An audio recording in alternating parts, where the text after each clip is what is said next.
আমরা এই সামান্য উপহার ভদ্র মহিলাকে দিতে চাই, কারণ আমাদের দেশের নিয়ম কোনো নতুন বিবাহ বাড়ি গেলে বড় কনেকে কিছু উপহার দিতে হয়।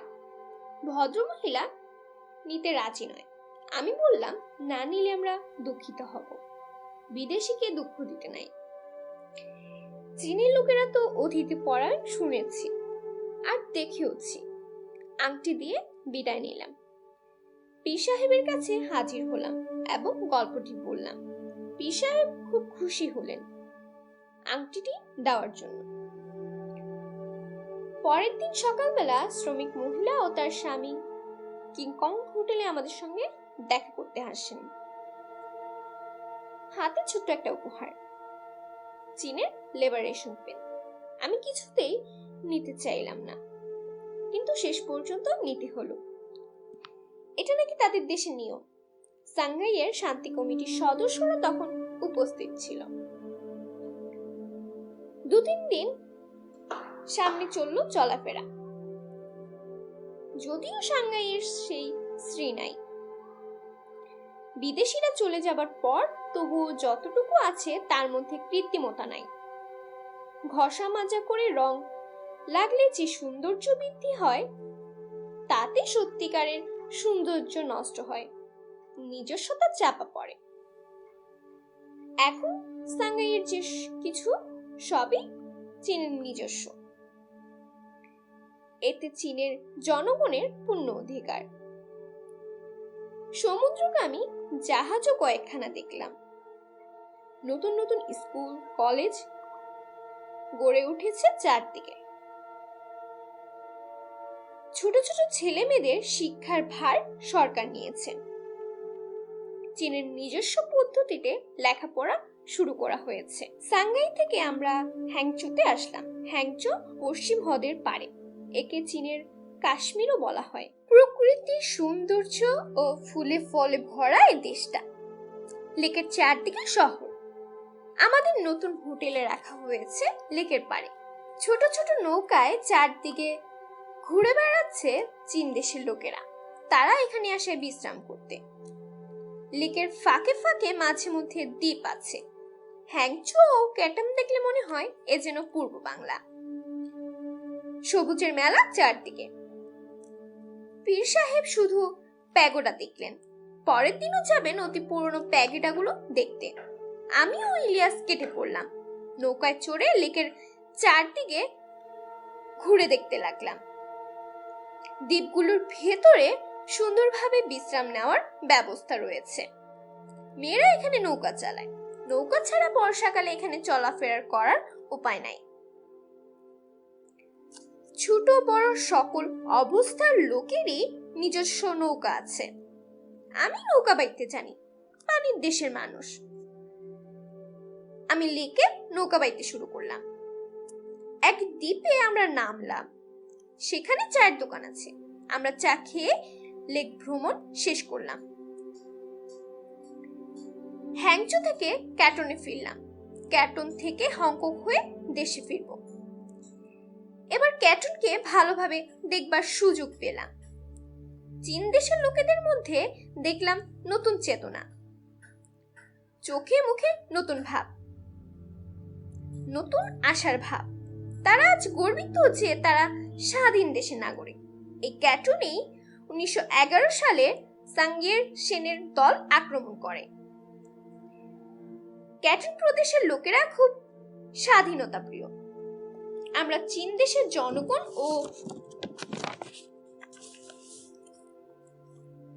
মাও সেতুর এর সরকারকে শুভেচ্ছা জানিয়ে ইতিহাস বিখ্যাত চীন দেশ থেকে বিদায় নিলাম। আবার হংকং ইংরেজ কলোনি, কৃত্রিম সৌন্দর্য ও কৃত্রিম মানুষ, চোরাকারবারিদের আড্ডা। 2-3 দিন এখান থেকে তারপর দেশের দিকে হাওয়াই জাহাজ চড়ে রওনা করলাম। ঢাকায় পৌঁছালাম নতুন প্রেরণা ও নতুন উৎসাহ নিয়ে। বিদেশে না গেলে নিজের দেশকে ভালোভাবে চেনা কষ্টকর। আমরা স্বাধীন হয়েছি 1947 সালে, আর চীন স্বাধীন হয়েছে 1949 সালে। যে মনোভাব পাকিস্তানের জনগণের ছিল স্বাধীনতা পাবার সাথে সাথে তা যেন আজ ঝিমিয়ে গেছে।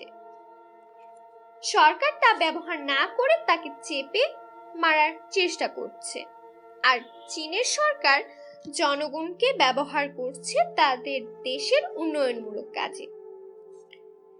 তাদের সাথে আমাদের পার্থক্য হলো তাদের জনগণ জানতে পারলো ও অনুভব করতে পারলো এ দেশ ও দেশের সম্পদ তাদের, আর আমাদের জনগণ বুঝতে আরম্ভ করলো জাতীয় সম্পদ বিশেষ গোষ্ঠী আর তারা যেন কেউ নয়।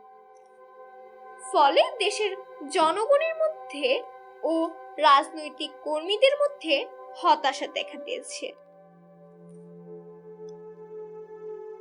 একটা মাত্র পরিবর্তন লক্ষ্য করা যাচ্ছিল, সাদা চামড়ার জায়গায় কালো চামড়ার আমদানি হয়েছে।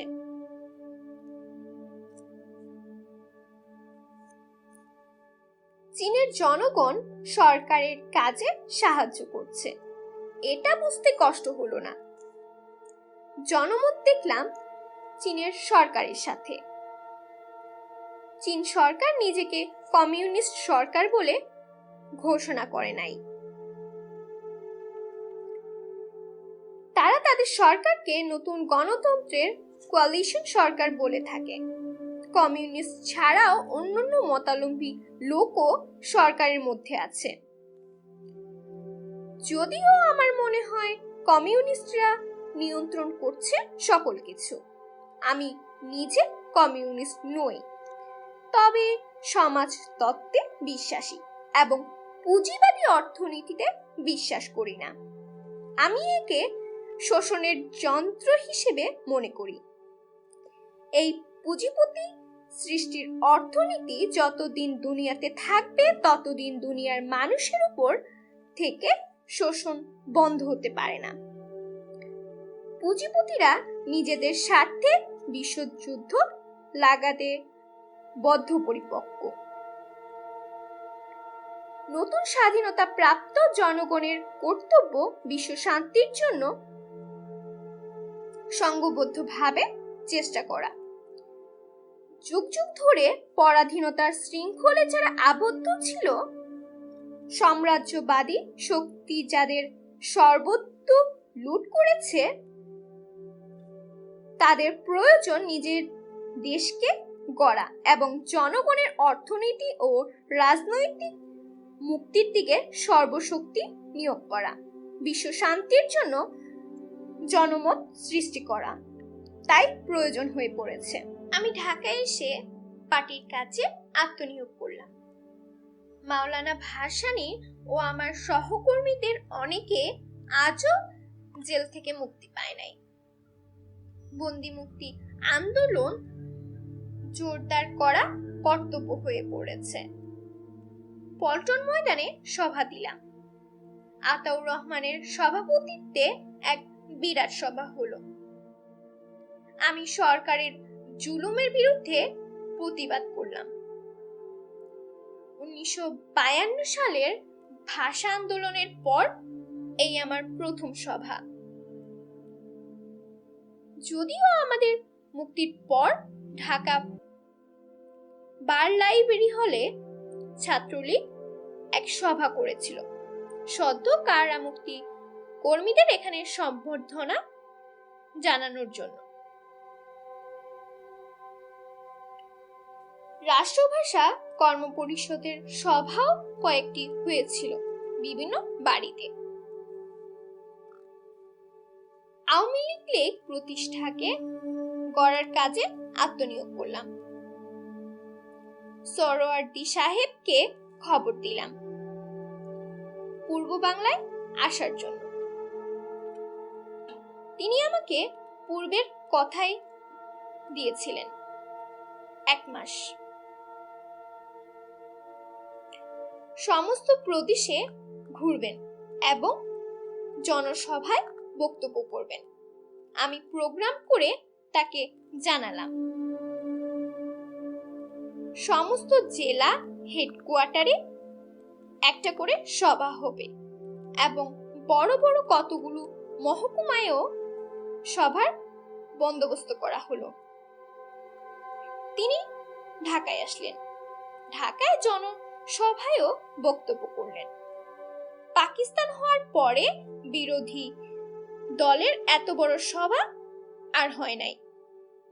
তিনি পরিষ্কার ভাষায় রাষ্ট্রভাষা বাংলা, বন্দিমুক্তি, স্বায়ত্তশাসনের সমর্থনে বক্তব্য করলেন।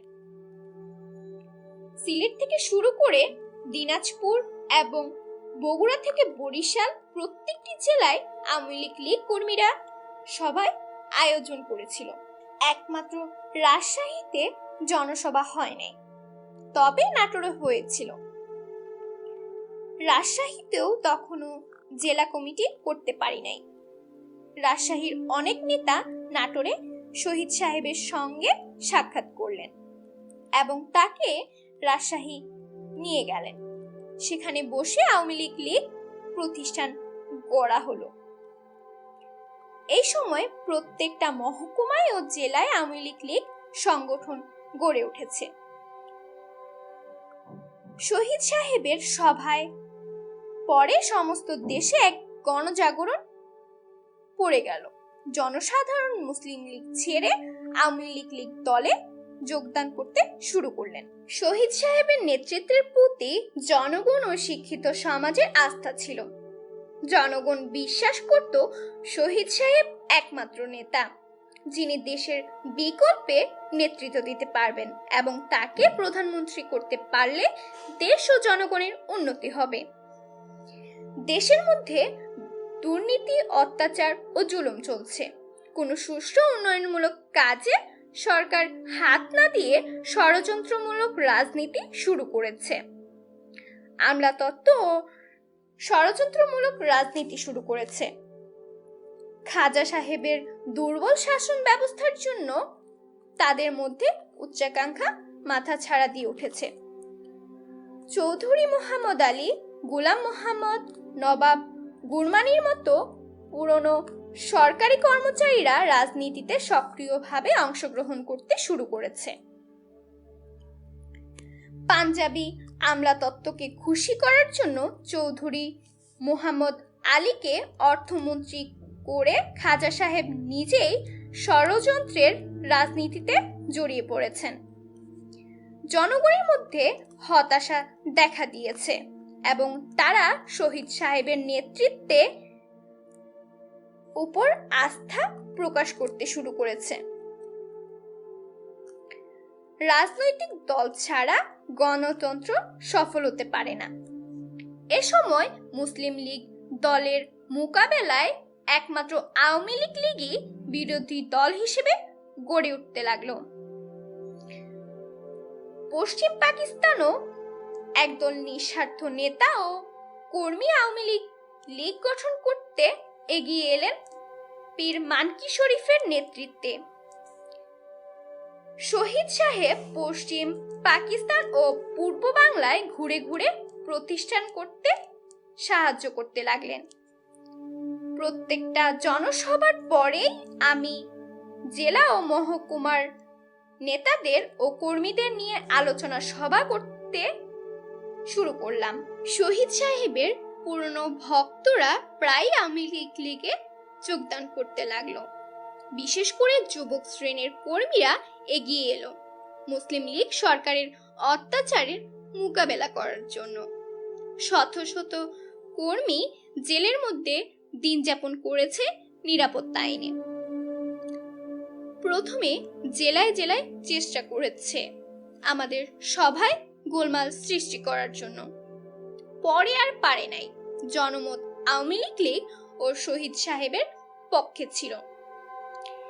এই সময় শহীদ সাহেব মাওলানা ভাসানী ও অন্যান্য রাজনৈতিক বন্দীদের মুক্তির জন্য প্রবল জনমত সৃষ্টি করতে সক্ষম হয়েছিলেন। মাওলানা ভাসানী ও এই সময় জনপ্রিয় হয়ে উঠেছিলেন সারা পূর্ব পাকিস্তানে। 1949 সালে আওয়ামী লীগ গঠন হলেও আজ পর্যন্ত কোনো কাউন্সিল সভা হতে পারে নাই, কারণ প্রতিষ্ঠানের কর্মকর্তাদের সকলেই প্রায় কারাগারে দিন অতিবাহিত করতে হয়েছে। আমি সমস্ত জেলা ও মহকুমায় আওয়ামী লীগকে নির্দেশ দিলাম 3 মাসের মধ্যে নির্বাচন শেষ করতে হবে। তারপর পূর্ব পাকিস্তান আওয়ামী লীগ কাউন্সিল সংগঠনের কর্মকর্তা নির্বাচন করবে এবং গঠনতন্ত্র ও ম্যানিফেস্টো গ্রহণ করবে।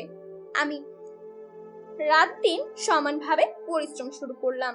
শহীদ সাহেব যে সমস্ত মহকুমায় যেতে পারে নাই, আমি সেই সকল মহকুমায় সভা করে পার্টি গঠন করতে সাহায্য করলাম। জনগণ ও কর্মীদের থেকে সাড়া যে পেলাম তা প্রথমে কল্পনা করতে পারি নাই। পূর্ব পাকিস্তান ছাত্রলীগ ও আওয়ামী লীগ প্রতিষ্ঠান গড়বার কার্যে সাহায্য করেছিল। এই জন্য যে শক্তিশালী বিরোধী দল ছাড়া সরকারের জুলুমকে মোকাবেলা করা কষ্টকর।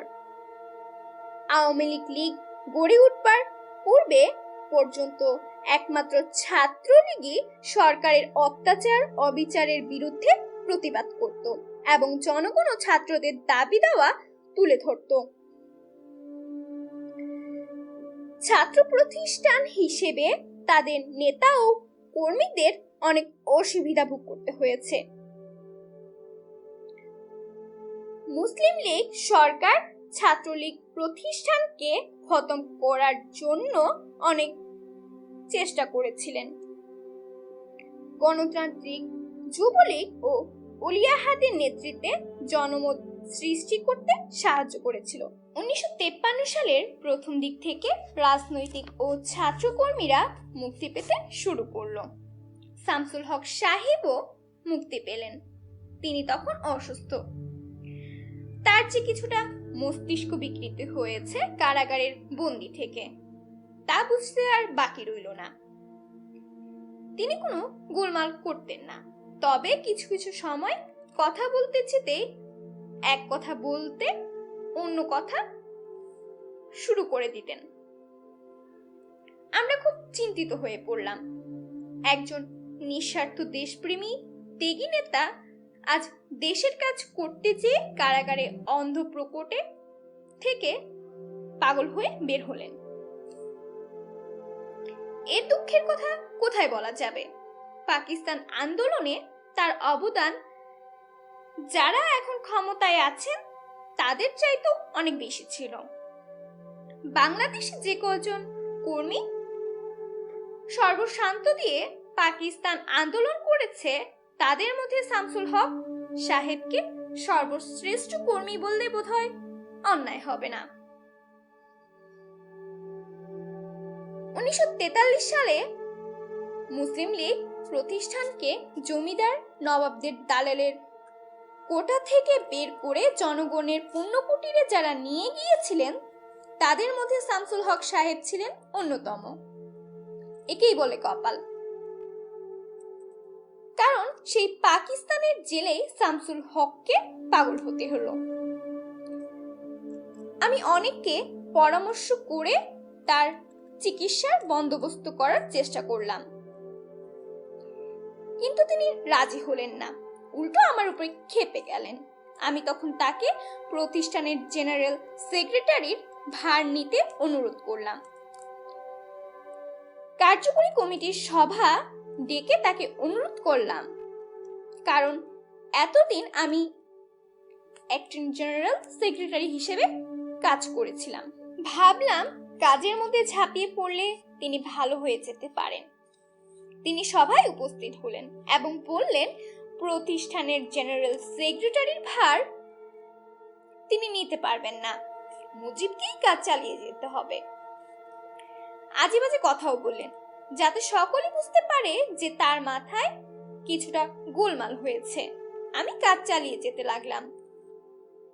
ঢাকা শহর আওয়ামী লীগের কাউন্সিল সভায় হক সাহেবকে সভাপতি করার জন্য জোর করে উপস্থিত করলাম। তিনি এমন এক বক্তব্য করলেন যাতে সকলে দুঃখ পেল, কারণ তিনি নিজেকে সমস্ত দুনিয়ার খলিফা বলে ঘোষণা করলেন। আমরা হতাশ হয়ে পড়লাম, কি করে তার চিকিৎসা করানো যাবে। আরো অসুবিধায় পড়লাম। হক সাহেবের স্ত্রী প্রফেসর আফিয়া খাতুন বিদেশে পড়াশোনা করতে যাওয়ায় তিনি থাকলে হয়তো কিছুটা ব্যবস্থা করা যেত। ইয়ার মোহাম্মদ খান আমাকে সাহায্য করতে লাগলেন। তার সমর্থন ও সাহায্য না পেলে খুব অসুবিধা ভোগ করতে হতো। মানিক ভাই ইত্তেফাক কাগজকে জনপ্রিয় করে তুলেছেন। সাপ্তাহিক কাগজ হলেও শহরে ও গ্রামে জনপ্রিয় হয়ে উঠেছে। পাকিস্তান অবজারভার কাগজেও আমাদের সংবাদ কিছু কিছু দিত। মুসলিম লীগ ও মুসলিম লীগ সরকারের জনপ্রিয়তা দ্রুত হারিয়ে ফেলেছে। আমি বুঝতে পারলাম এখন শুধু সুষ্ঠু নেতৃত্ব ও সুশৃঙ্খল প্রতিষ্ঠানের প্রয়োজন। এ সুযোগ আমি ও আমার সহযোগীরা পুরোপুরি গ্রহণ করলাম এবং দেশের প্রায় 70টা ইউনিয়নে আওয়ামী লীগ প্রতিষ্ঠান গড়ে তুলতে সক্ষম হলাম। যুবক কর্মীরা আমার দিকে ঝুঁকে পড়েছে, কারণ আমিও তখন যুবক ছিলাম। মাওলানা সাহেব ও আওয়ামী লীগ কর্মীরা অনেকে মুক্তি পেয়েছে। আমি মাওলানা ভাসানী ও আতাউর রহমান খানের সঙ্গে কাউন্সিল সভা সম্পর্কে পরামর্শ করলাম। কাউন্সিল সভা তাড়াতাড়ি করার খুব প্রয়োজন, একথা তারাও স্বীকার করলেন। প্রথম কাউন্সিল সভা ডাকা হলো ঢাকায়। হল পাওয়া খুব কষ্টকর।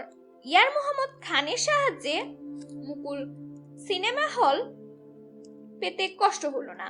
কাউন্সিল সদস্যদের থাকার জন্য কোনো জায়গা না পেয়ে বড় বড় নৌকা ভাড়া করলাম সদরঘাটে। ঠিক হলো সোহরাওয়ার্দী সাহেব কাউন্সিলের প্রধান অতিথি হিসেবে উপস্থিত থাকবেন। কাউন্সিল সভার দিন যত ঘনিয়ে আসছিল, আওয়ামী লীগের কয়েকজন প্রবীণ নেতা এক ষড়যন্ত্রে লিপ্ত হলেন যাতে আমাকে জেনারেল সেক্রেটারি না করা হয়। এ সম্বন্ধে আমি খোঁজখবর রাখতাম না, কারণ প্রতিষ্ঠানের কাজ, টাকা জোগাড়, কাউন্সিলরদের থাকার বন্দোবস্ত সহ নানা কাজে ব্যস্ত থাকতে হতো। আব্দুল সালাম খান, ময়মনসিংহের হাশিমউদ্দিন আহমেদ, রংপুরের খয়রাত হোসেন, নারায়ণগঞ্জের আলমাস আলী ও আব্দুল আউয়াল এবং আরো কয়েকজন এই ষড়যন্ত্রের নায়ক ছিলেন। প্রতিষ্ঠানের জন্য টাকা পয়সা এরা দিতেন না বা জোগাড়ও করতেন না। প্রতিষ্ঠানের কাজেও ওরা ভালোভাবে করতেন না। তবে আমি যাতে জেনারেল সেক্রেটারি না হতে পারি তার জন্য অর্থ ব্যয় করতেন। সালাম সাহেবের অসন্তুষ্টির প্রধান কারণ ছিল আমি নাকি তাকে ইম্পর্টেন্ট না দিয়ে আতাউর রহমান খান সাহেবকে দেই। আমি এ সমস্ত পছন্দ করতাম না। তাই আতাউর রহমান সাহেবকে কাউন্সিল সভার প্রায় 15 দিন পূর্বে একাকি বললাম, আপনি জেনারেল সেক্রেটারি হতে রাজি হন। আমার পদের দরকার নাই, কাজ তো আমি করছি আর করব, আপনার কোনো অসুবিধা হবে না। আতাউর রহমান বললেন, আমি এত সময় পাবো কোথায়? সকল কিছু ছেড়ে দিয়ে কাজ করার আমার উপায় নাই। এখন যে জেনারেল সেক্রেটারি হবে তার সর্বক্ষণের জন্য পার্টির জন্য কাজ করতে হবে। আপনি ছাড়া এই কাজ কেউ করতে পারবে না, আপনাকেই করতে হবে। আমি বললাম, কয়েকজন নেতা তলে তলে ষড়যন্ত্র করছে। তারা বলে বেড়ায় একজন বয়সী লোকের জেনারেল সেক্রেটারি হওয়ার দরকার। দুঃখের বিষয়, এই ভদ্রলোকদের এতটুকু কৃতজ্ঞতা বোধ নেই যে আমি জেল থেকে বের হয়ে রাত দিন পরিশ্রম করে প্রতিষ্ঠানের একটা রূপ দিয়েছি। আতাউর রহমান সাহেব বললেন, ছেড়ে দিন ওদের কথা, কাজ করবে না, শুধু বড় বড় কথা বলবে সভায় এসে। আমি বললাম, চিন্তা করে দেখেন, একবার যদি আমি ঘোষণা দেই যে আমি প্রার্থী, তখন কিন্তু আমি কারো কথা শুনবো না। তিনি বললেন, আপনাকেই করতে হবে। আতাউর রহমান সাহেব জানতেন, তার জন্য সালাম সাহেব আমার উপর ক্ষেপে গেলেন। মাওলানা সাহেব আমাকে জেনারেল সেক্রেটারি করার পক্ষপাতী। তাকেও আমি বললাম আমি ছাড়া অন্য কাউকে ঠিক করতে। তিনি রাজি হলেন না এবং বললেন, তোমাকেই করতে হবে। শহীদ সাহেব করাচিতে আছেন, তিনি এ সমস্ত বিষয় কিছুই জানতেন না। 1950 সালের সাম্প্রদায়িক দাঙ্গার ফলে জনাব আবুল হাশিম পশ্চিমবঙ্গ ছেড়ে পূর্ব বাংলায় চলে আসে। তার অনেক সহকর্মী আওয়ামী লীগে যোগদান করেছেন। 1952 সালের রাষ্ট্রভাষা আন্দোলনের পর তাকে গ্রেফতারও করা হয়। এ সময় জেলে অনেক আওয়ামী লীগ নেতা ও কর্মীদের সঙ্গে তার প্রতিষ্ঠান সম্পর্কে আলোচনা করতে সুযোগ পান। আমার বিরোধী গ্রুপ অনেক চেষ্টা করেও কোনো প্রার্থী দাঁড় করাতে পারছিল না। কেউ সাহসী পাচ্ছিল না আমার সঙ্গে প্রতিদ্বন্দ্বী করতে, কারণ তারা জানেন কাউন্সিলররা আমাকেই ভোট দেবেন। ভদ্রলোকেরা তাই নতুন পন্থা অবলম্বন করলেন। তারা আবুল হাশিম সাহেবের কাছে ধর্ণা দিলেন এবং তাকে আওয়ামী লীগ যোগ করতে এবং সাধারণ সম্পাদক হতে অনুরোধ করলেন। হাশিম সাহেব রাজিও হলেন এবং বললেন তার কোনো আপত্তি নেই, তবে বিনা প্রতিদ্বন্দ্বিতায় হতে হবে। তিনি মাওলানা ভাসানী সাহেবকে খাবার দাওয়াত করলেন। তাকে যে কয়েকজন আওয়ামী লীগ নেতা এ বিষয়ে অনুরোধ করেছে তাও বললেন এবং মাওলানা সাহেবের মতামত জানতে চাইলেন। মাওলানা সাহেব তাকে বললেন সাধারণ সম্পাদক বিনা প্রতিদ্বন্দ্বিতায় করা যাবে কিনা তা নিয়ে সন্দেহ আছে, কারণ মুজিব আপনার সম্বন্ধে খুব খারাপ ধারণা দিয়েছে।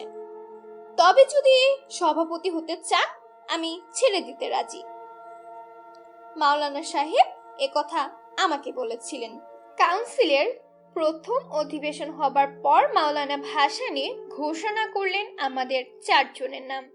সর্বজনাব আতাউর রহমান খান, আব্দুল সালাম খান, আব্দুল মনসুর আহমদ ও আমি। এই 4 জন আলাদাভাবে বসে সর্বসম্মতিক্রমে একটি লিস্ট করে আনবে কর্মকর্তাদের নামে। কাউন্সিল সভার একদিন পূর্বে আমার বিরোধী গ্রুপ আতাউর রহমান সাহেবকে অনুরোধ করলেন সাধারণ সম্পাদক হতে।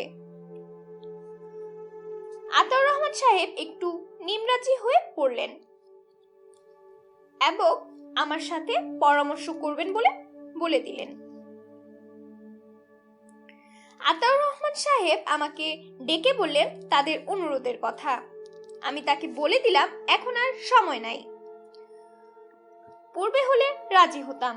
তাদের কাউকে প্রতিদ্বন্দ্বিতা করতে বলেন। আতাউর রহমান সাহেব তাদের জানিয়ে দিলেন। তারা মাওলানা সাহেবের কাছে অনুরোধ করলে তিনি 4 জনের উপর কমিটির নাম প্রস্তাব করার ভার দেওয়ার কথা বলে দিলেন, তবে তা সর্বসম্মতিক্রমে হতে হবে। আলোচনা সভা বেশি সময় চলল না, কারণ অন্য কোনো নাম তারা প্রস্তাব করতে পারলেন না। আমি কাউন্সিল সভায় উপস্থিত হয়ে ভাসানী সাহেবকে জানিয়ে দিলাম নির্বাচনের কথা। একমত হতে পারা গেল না। আতাউর রহমান সাহেব আমাকে সমর্থন করলেন। আমরা ম্যানিফেস্টো ও গঠনতন্ত্র নিয়ে সমস্ত রাত আলোচনা করলাম সাবজেক্ট কমিটিতে। কাউন্সিল সভায় ম্যানিফেস্টো ও গঠনতন্ত্র গ্রহণ করা হলো এবং নির্বাচনও সর্বসম্মতিক্রমে হয়ে গেল। মাওলানা ভাসানী সভাপতি, আতাউর রহমান সাহেব সহ সভাপতি, আমি সাধারণ সম্পাদক। এখন আওয়ামী লীগ একটি সত্যিকারের রাজনৈতিক প্রতিষ্ঠান হিসেবে জনগণের সামনে দাঁড়ালো। ম্যানিফেস্টো বা ঘোষণাপত্র না থাকলে রাজনৈতিক প্রতিষ্ঠান চলতে পারে না। এর পূর্বে আমরা লাহোরে নিখিল পাকিস্তান আওয়ামী লীগ কনফারেন্সে যোগদান করি। সেখানে জমিদারি প্রথা বিলোপ ও অন্যান্য প্রোগ্রাম নিয়ে নবাব মামদেতুনের সঙ্গে একমত হতে না পারায় নবাব সাহেব আওয়ামী লীগ ত্যাগ করলেন। পশ্চিম পাকিস্তান ও পূর্ব পাকিস্তানের রাজনীতিতে বিরাট প্রভেদ ছিল। সেখানে রাজনীতি করে সময় নষ্ট করার জন্য জমিদার, জয়দিগার ও বড় বড় ব্যবসায়ীরা, আর পূর্ব পাকিস্তানে রাজনীতি করে মধ্যবিত্ত সম্প্রদায়। পশ্চিম পাকিস্তানে শক্তিশালী মধ্যবিত্ত না থাকার জন্য জনগণ রাজনীতি সম্বন্ধে বা দেশ সম্বন্ধে তেমন কোনো চিন্তা করে না। জমিদার বা জয়দিগার অথবা তাদের পীর সাহেবরা যা বলেন সাধারণ মানুষ তাই বিশ্বাস করে। বহুকাল থেকে বাংলাদেশে কৃষক আন্দোলন হওয়াতে জনগণের মধ্যে রাজনৈতিক চেতনা পশ্চিম পাকিস্তানের জনগণের চেয়ে অনেক বেশি। তাছাড়া স্বাধীনতা আন্দোলন ও বাঙালিরা সক্রিয় অংশগ্রহণ করেছে। বাংলাদেশে দীর্ঘকাল যাবৎ গ্রাম পঞ্চায়েত প্রথা, তারপর ইউনিয়ন বোর্ড, লোকাল বোর্ড ও ডিস্ট্রিক্ট বোর্ড থাকতে জনগণের মধ্যেও রাজনীতি শিক্ষা অনেক পরিমাণে বেড়ে গিয়েছিল। শিক্ষিতের সংখ্যা বেশি না হলেও বাঙালিরা অজ্ঞ বা অচেতন ছিল না। ভালো মন্দ বিচার করার ক্ষমতা তাদের ছিল এবং তার প্রমাণও করেছিল 1946 সালে পাকিস্তান দাবির উপর সাধারণ নির্বাচনের সময়।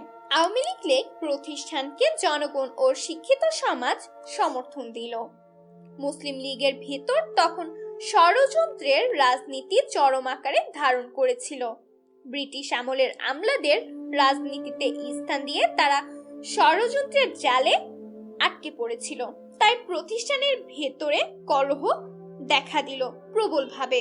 ছোট ছোট উপদলে ভাগ হয়ে পড়ল দলটি। নীতির কোনো বালাই নাই, একমাত্র আদর্শই ছিল ক্ষমতা আঁকড়িয়ে থাকার। জেলায় ও মহকুমায় পূর্ণ নেতাদের কোনো সংগ্রামী ঐতিহ্য যেমন ছিল না, তেমনি দুনিয়া যে এগিয়ে চলছে সেদিকে কোনো খেয়াল ছিল না কারো। শুধু ক্ষমতায় থাকা যায় কি করে, এই একই চিন্তা ছিল। এদিকে পূর্ব বাংলার সম্পদকে কেড়ে নিয়ে পশ্চিম পাকিস্তানকে কত তাড়াতাড়ি গড়া যায় একদল পশ্চিমা তথাকথিত কেন্দ্রীয় নেতা ও বড় বড় সরকারি কর্মচারী গোপনে সে কাজ করে চলছিল। তাদের একটা ধারণা ছিল পূর্ব বাংলা শেষ পর্যন্ত পশ্চিম পাকিস্তানের সঙ্গে থাকবে না, তাই যত তাড়াতাড়ি পারা যায় পশ্চিম পাকিস্তানকে গড়ে তুলতে হবে। আওয়ামী লীগ যখন হিসাব নিকাশ করে বের করে প্রমাণ করলো যে পূর্ব বাংলাকে কি করে শোষণ করা হচ্ছে, তখন তারা মরিয়া হয়ে উঠল এবং আওয়ামী লীগ ও আওয়ামী লীগ নেতাদের উপর চরম অত্যাচার করতে আরম্ভ করলো।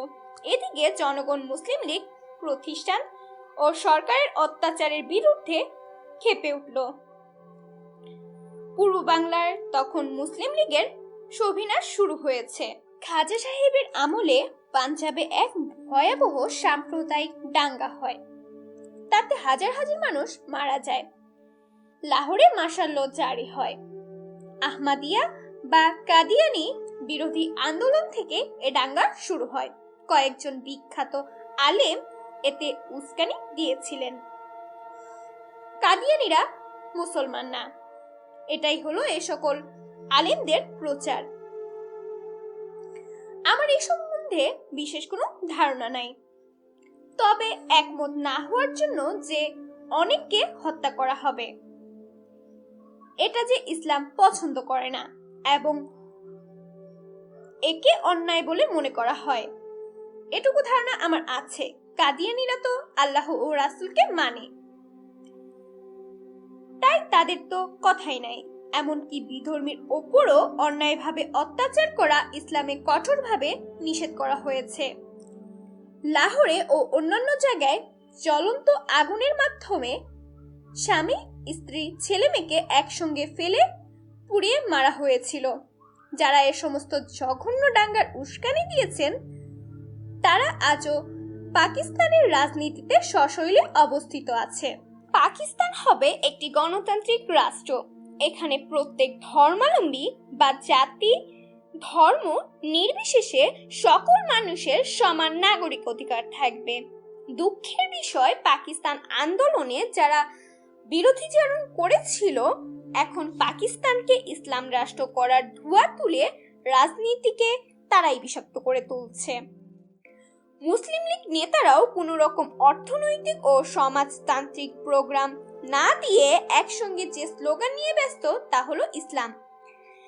পাকিস্তানের শ্রমিক, কৃষক, মেহনতি মানুষ যে আশা ও ভরসা নিয়ে স্বাধীনতা আন্দোলন তথা পাকিস্তান আন্দোলনে শরিক হয়ে অনেক ত্যাগ স্বীকার করেছে, তাদের অর্থনৈতিক মুক্তির দিকে কোন রকম নজর তারা দেওয়ার দরকার মনে করলেন না। জমিদার ও জয়দিগাররা যাতে শোষণ করতে পারে সে ব্যাপারে সাহায্য করতে লাগলো, কারণ এই শোষণ লোকেরাই এখন মুসলিম লীগ নেতা ও তারাই সরকার চালায়। অন্যদিকে পূর্ব বাংলার বৈদেশিক মুদ্রা থেকে প্ল্যান প্রোগ্রাম করে পশ্চিম পাকিস্তানে শিল্প কারখানা গড়ে তুলতে সাহায্য করতে লাগলো। ফলে একদল শিল্পপতি গড়ে উঠতে শুরু করলো, যারা লাগাম ছাড়া যত ইচ্ছা মুনাফা আদায় করতে লাগলো জনগণের কাছ থেকে এবং রাতারাতি কোটিপতির টাকার মালিকও বনে গেল। করাচি বসে ইম্পোর্ট ও এক্সপোর্টের ব্যবসার নাম করে লাইসেন্স বিক্রি করে বিপুল পরিমাণ অর্থ উপার্জন করে আস্তে আস্তে অনেক শিল্পপতি হয়ে পড়লেন, কারণ তিনি কোনোদিন বোধহয় সরকারি কর্মচারীদের অযৌক্তিক প্রস্তাবও প্রত্যাখ্যান করতে পারে নাই। এদিকে চৌধুরী মোহাম্মদ আলীর মতো ঘুঘু সরকার কর্মচারীকে অর্থমন্ত্রী করে তিনি তার উপর নির্ভর করতে শুরু করেছিলেন শুনেছি, ঠিক কিনা বলতে পারি না, তবে কিছুটা সত্য হলেও হতে পারে। মরহুম ফজলুর রহমান সাহেবও তখন কেন্দ্রীয় মন্ত্রী ছিলেন। তিনি চৌধুরী মোহাম্মদ আলীকে বাধা দিতে চেষ্টা করেছিলেন। খাজা সাহেবের মন্ত্রীদের মধ্যে দুটো দল হয়েছিল। ফজলুর রহমান সাহেব একটি দলের নেতৃত্ব করতেন, যাকে বাঙালি দল বলা হতো। আরেকটা দল চৌধুরী মোহাম্মদ আলীর নেতৃত্বে ছিল, যাকে পাঞ্জাবি দল বলা হতো। বাঙালি তথাকথিত নেতারা কেন্দ্রীয় রাজধানী, মিলিটারি হেডকোয়ার্টারগুলো, সমস্ত বড় বড় সরকারি পদ, ব্যবসা বাণিজ্য পাঞ্জাবি ভাইদের হাতে দিয়ে গোলাম মোহাম্মদ ও চৌধুরী মোহাম্মদ আলীকে খুশি করতে ব্যর্থ হয়েছিল। গণপরিষদে বাঙালিরা 6টা সিট পশ্চিম পাকিস্তানের ভাইদের দিয়েও সংখ্যাগুরু ছিল। তারা ইচ্ছা করলে পূর্ব বাংলার জনগণের স্বার্থে রক্ষা করতে পারতেন। তারা তা না করে তাদের গদি রক্ষা করার জন্য এক এক করে সকল কিছুই তাদের পায়ে সমর্থন করেও গদি রাখতে পারলেন না। পশ্চিম পাকিস্তানের নেতারা বুঝতে পারছেন তাদের কাছ থেকে যতটুকু নেওয়া হয়েছে এখন নতুন লোকেদের নেওয়ার প্রয়োজন।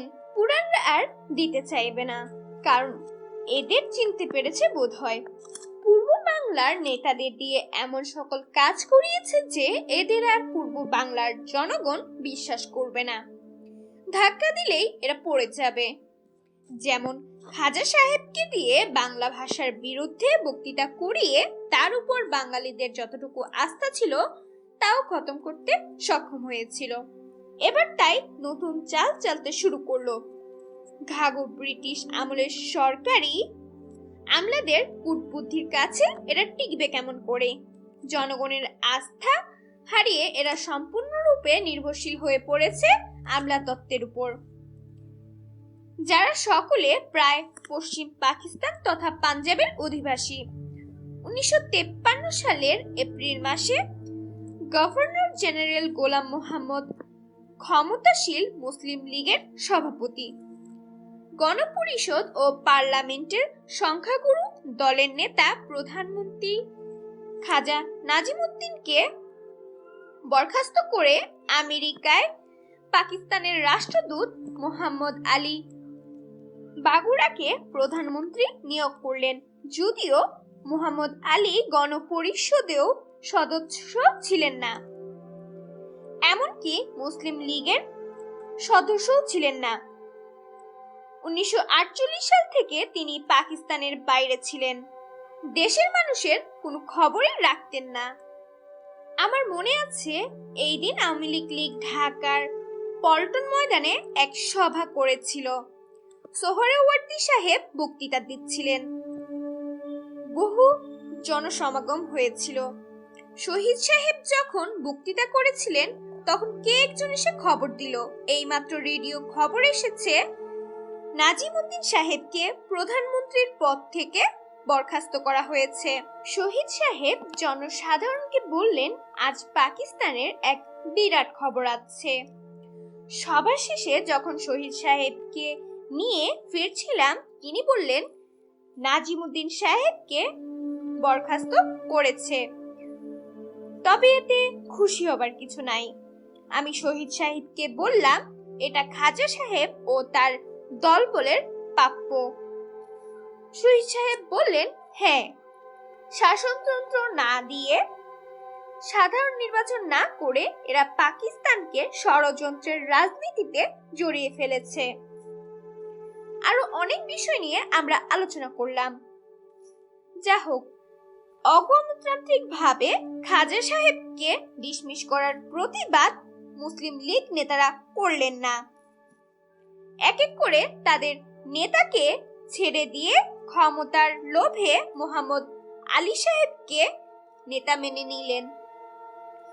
এমনকি মুসলিম লীগের সভাপতির পদও খাজা সাহেবকে ত্যাগ করতে হলো।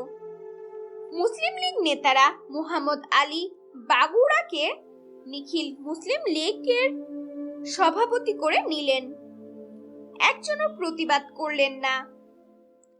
আমার মনে আছে, এমন অগণতান্ত্রিক ভাবে নাজিমুদ্দিন সাহেবকে বরখাস্ত করার প্রতিবাদ একমাত্র পূর্ব পাকিস্তান আওয়ামী লীগই করেছিল।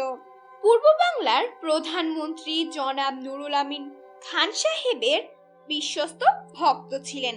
তিনিও ও অন্যান্য প্রদেশের মুসলিম প্রধানমন্ত্রীরাও মুহাম্মদ আলী সাহেবকে আনুগত্য জানালেন এবং একমাত্র নেতা হিসেবে গ্রহণ করলেন। এই ঘটনার পর আর কোনো শিক্ষিত মানুষ বা বুদ্ধিজীবীদের মুসলিম লীগের উপর আস্থা না থাকারই কথা ছিল। শহীদ সাহেব কার্যাবলী ঠিক করে ফেললেন রাত দিন পরিশ্রম করে। তিনি অফিসের ভিতরেই একটা কামরায় থাকার বন্দোবস্ত করলেন। রাত দিন সেখানেই থেকে সকল কিছু ঠিকঠাক করে কাজ শুরু করলেন। নমিনেশনের জন্য দরখাস্ত আহ্বান করা হলো, ফর্ম ছাপিয়ে দেওয়া হলো, তাতে প্রার্থী কোন পার্টির সদস্য তাও লেখা থাকবে এবং পার্টিকে কপি দিতে হবে। শহীদ সাহেব টাকা পয়সার অভাব অনুভব করতে লাগলেন। যারা নমিনেশন পাওয়ার জন্য দরখাস্ত করবেন তাদের একটা ফি জমা দিতে হবে। নমিনেশন না দিলেও ওই টাকা ফেরত দেওয়া হবে না। যত লোক নমিনেশনের জন্য দরখাস্ত করেছিল তাতে প্রায় 1 লক্ষ টাকার মতো জমা পড়েছিল। শহীদ সাহেব নিজে কয়েকটা মাইক্রোফোন জোগাড় করে এনেছিলেন। আমাদের যানবাহন বলতে কিছুই ছিল না। শহীদ সাহেব একটা পুরানো জিপ কিনেছিলেন। আওয়ামী লীগের প্রার্থীর অভাব ছিল না। প্রত্যেকটা নির্বাচনী এলাকায় আওয়ামী লীগ প্রার্থী ছিল, যারা 1949 সাল থেকে 1954 সাল পর্যন্ত নিজ নিজ এলাকায় কাজ করেছে। হক সাহেবের কৃষক শ্রমিক দলের প্রার্থীর অভাব থাকায় বিভিন্ন নির্বাচনী এলাকা থেকে যারাই ইলেকশন করতে আশা করে তারাই কৃষক শ্রমিক দলের নাম লিখিয়ে দরখাস্ত করেছিল। কোনোদিন রাজনীতি করে নাই, অথবা রাজনীতি ছেড়ে দিয়েছিল, অথবা মুসলিম লীগের সভ্য আছে, তারা নমিনেশন পাবে না। কিন্তু এমন প্রমাণও আছে যে প্রথমে মুসলিম লীগে দরখাস্ত করেছে, নমিনেশন না পেয়ে কৃষক শ্রমিক দলের নাম লিখিয়ে নমিনেশন পেয়েছে। অনেক প্রার্থী যারা জেল খেটেছে মুসলিম লীগের বিরুদ্ধে আন্দোলন করে, তাদের নমিনেশন দেওয়া যায় নাই। যেমন চট্টগ্রাম আওয়ামী লীগের সম্পাদক এম.এ. আজিজকে নমিনেশন দেওয়া যায় নাই। তার পরিবর্তে একজন ব্যবসায়ীকে নমিনেশন দেওয়া হয়েছিল। খন্দকার মোশতাক আহমেদের মতো জেলখাটা কর্মীকেও নমিনেশন দেওয়া হয় নাই। নোয়াখালীর আব্দুল জব্বার খদ্দর প্রথম থেকে আওয়ামী লীগ করেছেন, তাকেও বাদ দিতে হয়েছিল। নেজামী ইসলাম দল কয়েকজন মাওলানা সাহেবের নাম নিয়ে এসেছে, তারা দরখাস্তও করে নাই। তাদের সব কজনকে নমিনেশন দিতে হবে। এই দল 21 দফায় দরখাস্তও করে নাই। তবে এই দলের প্রতিনিধি একটা লিস্ট দাখিল করলেন যাদের নমিনেশন দেওয়া যাবে না, কারণ তারা সকলেই নাকি কমিউনিস্ট। এরা কিছু আওয়ামী লীগের জেলখাটা সদস্য আর কিছু গণতান্ত্রিক দলের সদস্য। এর প্রতিবাদে আমি বললাম, আমারও একটা লিস্ট আছে, তাদের নমিনেশন দেওয়া হবে না, কারণ এরা পাকিস্তানের বিরোধিতা করেছে। এদের দাবি এমন পর্যায়ে চলে গেল যে নিঃস্বার্থ কর্মী ও নেতাদের নমিনেশন না দিয়ে তারা মাত্র 4-5 মাস পূর্ব পর্যন্ত মুসলিম লীগ করেছে অথবা জীবনের রাজনীতি করে নাই, তাদেরই নমিনেশন দিতে হবে। মাঝে মাঝে হক সাহেবের কাছ থেকে ছোট্ট ছোট্ট চিঠিও এসে হাজির। তার চিঠিকে সম্মান না করে পারা যায় না। আবার কৃষক শ্রমিক পার্টি ও নিজামী ইসলামের স্টিয়ারিং কমিটির সভ্যরা সভা ছেড়ে উঠে চলে যায় হক সাহেবের সাথে পরামর্শ করার কথা বলে। এইভাবে চলতে লাগলো। মাওলানা ভাসানী সাহেবকে অনেক কষ্ট করে ঢাকায় আনলাম। তিনি এসেই আবার বাইরে চলে যেতে চাইলেন। আমরা তাকে সব কথা বললাম। তিনি উত্তর দিলেন, ওই সমস্ত লোকের সাথে কি করে কাজ করা যায় আমি এর ধার ধারি না। তোমাদের যুক্তফ্রন্ট মানি না, আমি চললাম। আমার সাথে খুবই কথা কাটাকাটি হলো। তাকে বললাম, নমিনেশন নিয়ে আলোচনার সময় অন্য দলের লোকেরা আলোচনা করতে চলে যায় হক সাহেবের কাছে, আর আমরা কোথায় যাই? শহীদ সাহেব তো চেয়ারম্যান, তিনি তো পক্ষ অবলম্বন করতে পারেন না। তিনি ঢাকায় থাকেন। আগামীকাল শহীদ সাহেবের সাথে আপনার আলোচনা হওয়া দরকার। তিনি চুপ করে রইলেন। আমাকে তাড়াতাড়ি সভায় যেতে হবে। আতাউর রহমান সাহেবও চুপ করে থাকেন। আমাকে এই সকল সময় তর্ক বিতর্ক করতে হয়। রাতে আমি খবর পেলাম হাসিমুদ্দিন বাইরের লোক হলের মধ্যে পূর্বেই নিয়ে রাখবে, অথবা আওয়ামী লীগ কাউন্সিলর নামে কিছু বাইরের লোক নিবে, যাতে তারা সংখ্যাগুরু হতে পারে। আমি ভোর 5টায় আবুল মনসুর আহমেদ সাহেবকে এ বিষয়ে জানালাম এবং বললাম তাকে নিষেধ করবেন এই সমস্ত করতে, কারণ গোলমাল হলে লোকে মন্দ বলবে। আবুল মনসুর সাহেব বললেন, আমি তো কিছুই জানি না, তবে দেখব। আমি সকালবেলায় পূর্ব পাকিস্তান আওয়ামী লীগের কর্মকর্তাদের নির্দেশ দিলাম এক একজন সেক্রেটারি এক একটা দরজায় থাকবে এবং তাদের প্রত্যেকের সাথে 8জন করে কর্মী থাকবে। আমার দস্তখত করা কার্ড ছাড়া কাউকে ভিতরে যেতে দেওয়া হবে না। বিভিন্ন জেলা থেকে ভালো ভালো যুবক কর্মীদের গেটে থাকতে নির্দেশ দিলাম। ফল ভালোই হলো, বাইরের লোক কেউই ভিতরে যেতে পারলো না। কেউ কেউ কয়েকবার চেষ্টা করেছে, লাভ হয় নাই। কর্মীদের মনোভাব দেখে আর অগ্রসর হতে সাহস পায় নাই। আমি সেক্রেটারির রিপোর্ট পেশ করলাম।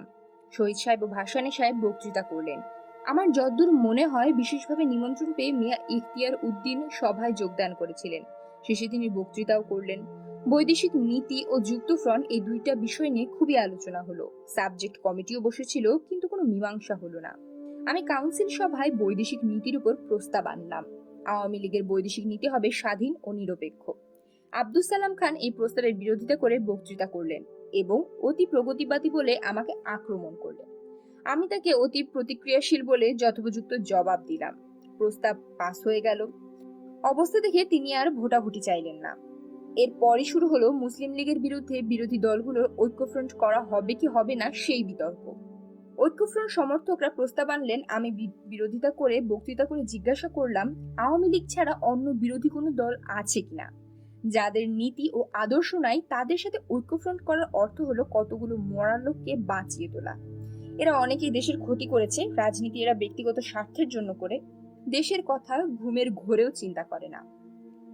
আমার বক্তৃতায় একটু ভাব প্রবণতা ছিল, কারণ এদের মধ্যে অনেকে 1948-1952 সালের বাংলা ভাষা আন্দোলনকে দমাবার জন্য সকল রকম চেষ্টা করেছে। লীগ সরকার আমাদের দিনের পর দিন কারাগারে বিনা বিচারে বন্দী করে রেখেছিল। ভাসানী সাহেবও ঐক্যফ্রন্টের খুব বিরোধী। শহীদ সাহেবও বেশি আগ্রহ দেখাচ্ছিলেন না।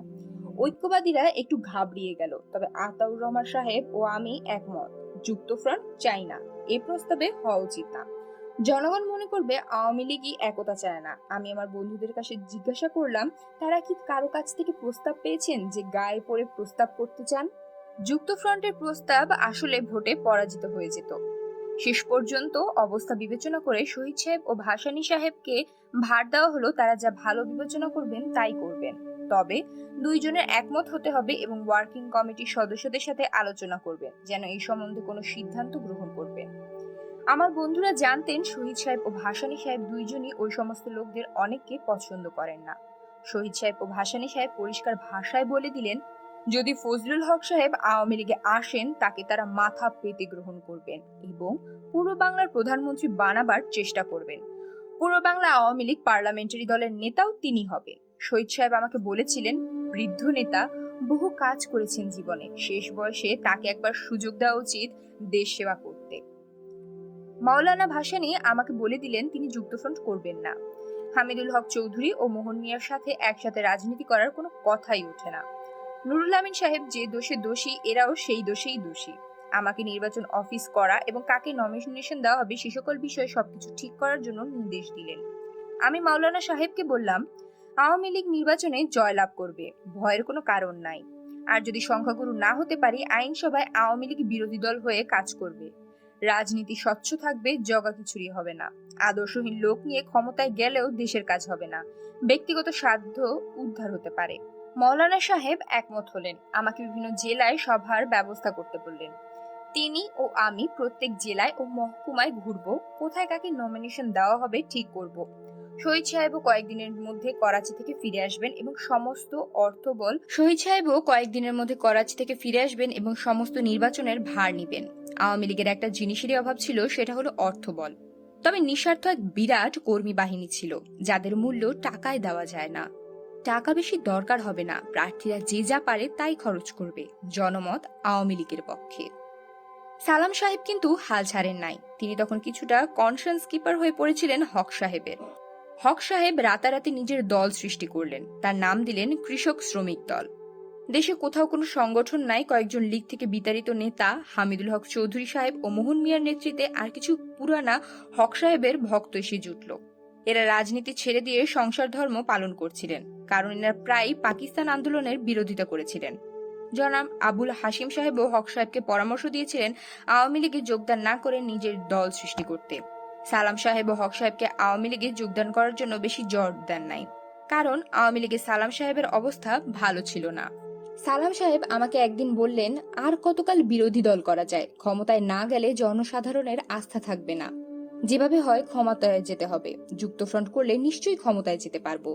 এই কথার উত্তরে আমি তাকে বলেছিলাম, ক্ষমতায় যাওয়া যেতে পারে, তবে জনসাধারণের জন্য কিছু করার সম্ভব হবে না, আর এই ক্ষমতা বেশি দিন থাকবেও না। যেখানে আদর্শের মিল নাই, সেখানে ঐক্যও বেশি দিন থাকে না। তিনি একমত হতে পারেন নাই। তাকে নিয়ে বিপদ, কারণ ক্ষমতায় তার যেতেই হবে, যেভাবে হোক।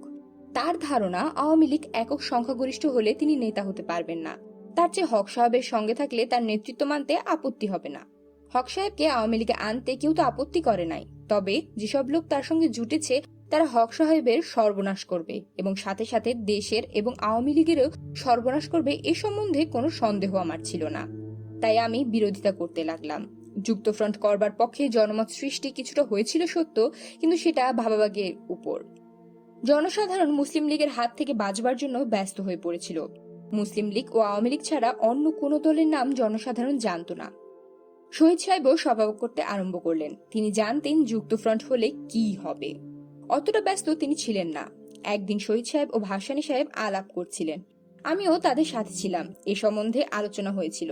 শেষ পর্যন্ত আমি বলেছিলাম, ইলেকশন অ্যালায়েন্স করলে করা যেতে পারে। যেখানে হক সাহেবের দলের ভালো লোক থাকবে সেখানে আওয়ামী লীগ নমিনেশন দিবে না, আর যেখানে আওয়ামী লীগের ভালো নমিনি থাকবে সেখানে তারা নমিনেশন দিবেন না। যার যার পার্টির প্রোগ্রাম নিয়ে ইলেকশন করবে। ভাসানী সাহেব তাতেও রাজি নন। তিনি বললেন, আওয়ামী লীগ এককভাবে ইলেকশন লড়বে, আমাকে কাজ চালিয়ে যেতে বললেন। 1953 সালের নভেম্বর মাস হবে। শহীদ সাহেব, ভাসানী সাহেব ও আমাকে বললেন, করাচি যেতে হবে কয়েকদিনের জন্য, কিছু টাকা জোগাড় করতে হবে। এবার ফিরে এসে আর পশ্চিম পাকিস্তানে যাবেন না ইলেকশন শেষ না করে, তাও বললেন। মাওলানা সাহেব ও আমি জেলায় জেলায় সভা করতে বের হয়ে গেলাম। শহীদ সাহেব যেদিন ঢাকা আসবেন তার 2-1 দিন পূর্বে আমরা ঢাকায় পৌঁছাবো। এবার আমরা উত্তরবঙ্গ সফরে রওনা করলাম। উত্তরবঙ্গ সফর শেষ করে কুষ্টিয়া জেলায় 3টে সভা করে ঢাকায় পৌঁছাবো। খুবই ভালো সাড়া পেলাম। কোথায় কাকে নমিনেশন দেওয়া হবে সে বিষয়ে সুপারিশ করার জন্য জেলা কর্মকর্তাদের জানিয়ে দিলাম। তারা নাম ঠিক করে আমাকে জানাবে। যাদের জেলা কমিটি সর্বসম্মতিক্রমে সুপারিশ করবে তাদের মনোনয়ন দেওয়া হবে। যেখানে একমত হতে পারবে না সেখানে পূর্ব পাকিস্তান আওয়ামী লীগ প্রার্থী মনোনীত করবে। তবে শহীদ সাহেব ও ভাসানী সাহেব একমত হয়ে যাকে ইচ্ছা তাকে নমিনেশন দিতে পারবেন। যেদিন ভাসানী সাহেব ও আমি কুষ্টিয়া পৌঁছালাম সেদিনই টেলিগ্রাম পেলাম। আতাউর রহমান সাহেব ও মানিক মিয়া আমাদের দুইজনকে ঢাকায় যেতে অনুরোধ করেছেন। আমি রাতে আতাউর রহমান খান সাহেবের কাছে টেলিফোন করলাম কুষ্টিয়া থেকে। তিনি জানালেন সভা বন্ধ করে দিয়ে ফিরে আসতে। আমি তাকে বুঝিয়ে বললাম যে আগামীকাল সভা, এখন বন্ধ করলে কর্মীরা মার খাবে, পার্টির অবস্থাও খারাপ হয়ে যাবে। খান সাহেব পিড়াপিড়ি করলেন। তখন আমি তাকে বুঝিয়ে বললাম, মৌলানা সাহেবকে পাঠিয়ে দিতেছি আজ, আমি সভাগুলিতে বক্তৃতা করে 3 দিন পরেই পৌঁছে যাব। তিনি রাজি হলেন। আতাউর রহমান সাহেবও আমাদের সাথে প্রথমে একমত ছিলেন যে যুক্তফ্রন্ট করা উচিত হবে না। দুঃখের বিষয়, তার নিজের কোনো মতামত বেশি সময় টিকে থাকে না। যে যা বলে তাতেই তিনি হ্যাঁ হ্যাঁ করেন। এক কথায় তার হাল ধরলে তিনি না বলতে পারেন না। মাওলানা সাহেব ঢাকায় রওনা করে গেলেন। আমি মিটিংগুলো শেষ করে রওনা হব। এমন সময় খবর পেলাম হক সাহেব ও মাওলানা ভাসানী দস্তখত করে যুক্তফ্রন্ট করে ফেলেছেন। আমি বুঝতে পারলাম না ভাসানী সাহেব কি করে দস্তখত করলেন। শহীদ সাহেবের অনুপস্থিতিতে কি প্রোগ্রাম হবে, সংগঠনের কি হবে, নমিনেশন কোন পদ্ধতিতে দেওয়া হবে, কেনই বা মাওলানা সাহেব এত ব্যস্ত হয়ে পড়লেন, কিছুই বুঝতে পারলাম না। ঢাকায় ফিরে এসে ইয়ার মোহাম্মদ খানের বাড়িতে মৌলানা সাহেবের সাথে দেখা করতে গেলাম। নিচের কামরায় আওয়ামী লীগের অফিসে যেয়ে যখন বসেছি তখন কর্মীরা আমায় খবর দিল কিভাবে কি হয়েছে। আবুল মনসুর আহমেদ সাহেব বিচক্ষণ লোক, সন্দেহ নাই। তিনি ব্যাপারটি বুঝতে পারলে এবং তাড়াতাড়ি কফিল উদ্দিন চৌধুরীর সাহায্যে 21 দফা প্রোগ্রামে দস্তখত করে নিলেন হক সাহেবকে দিয়ে। তাতে আওয়ামী লীগের স্বায়ত্তশাসন, বাংলা ভাষা রাষ্ট্রভাষা, রাজবন্দীদের মুক্তি এবং আরো কতগুলো মূল দাবি মেনে নেওয়া হলো। আমরা যারা এদেশের রাজনীতির সাথে জড়িত আছি তারা জানি এই দস্তখতের কোনো অর্থ নাই অনেকের কাছে। আমি মাওলানা সাহেবের সাথে দেখা করতে গেলে তিনি বললেন, দেখো মুজিব, আমি যুক্তফ্রন্টে দস্তখত করতে আপত্তি করেছিলাম তুমি ফিরে না আসা পর্যন্ত। আতাউর রহমান ও মানিককে আমি বললাম যে মুজিব সাধারণ সম্পাদক আওয়ামী লীগের, তার সাথে পরামর্শ না করে আমি কোনো সিদ্ধান্ত নিতে পারি না। আতাউর রহমান ও মানিক বলল যে তারা দুইজনে তোমার দায়িত্ব নিল, আমরা যা করব মুজিব তা মেনে নেবে। তাই হক সাহেব যখন আমার কাছে এসে আমাকে অনুরোধ করলেন তখন আমি দস্তখত করতে বাধ্য হলাম। আমি তাকে বললাম, আমার কথা ছেড়ে দেন, শহীদ সাহেবের জন্য 2 দিন দেরি হলে কি অন্যায় হতো? তিনি তো 2-3 দিনের মধ্যে ঢাকায় আসবেন। পূর্বে আমাকে এক কথা বলেছেন, আজ করলেন তার উল্টা, আমাকে এগিয়ে দিয়ে নিজে দস্তখত করে বসলেন। কোন পন্থায় নমিনেশন হবে, কিভাবে কাজ চলবে, দায়িত্ব কে নেবে এই নির্বাচনের, কিছুই ঠিক না করে ঘোষণা করে দিলেন আমি আর হক সাহেব যুক্তফ্রন্ট করলাম।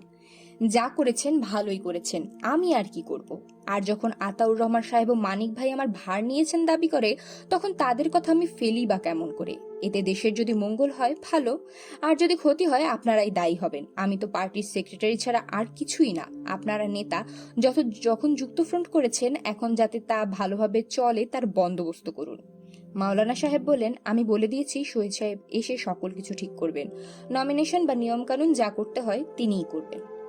আমার মতের বিরুদ্ধে হলেও যখন নেতারা ভালো বুঝে এটা করেছেন তাতে দেশের ভালোই হতে পারে। আমি চেষ্টা করতে লাগলাম যাতে সুন্দর ও সুষ্ঠুভাবে যুক্তফ্রন্ট চলে। 2 দিন না যেতেই প্রথম খেলা শুরু হলো।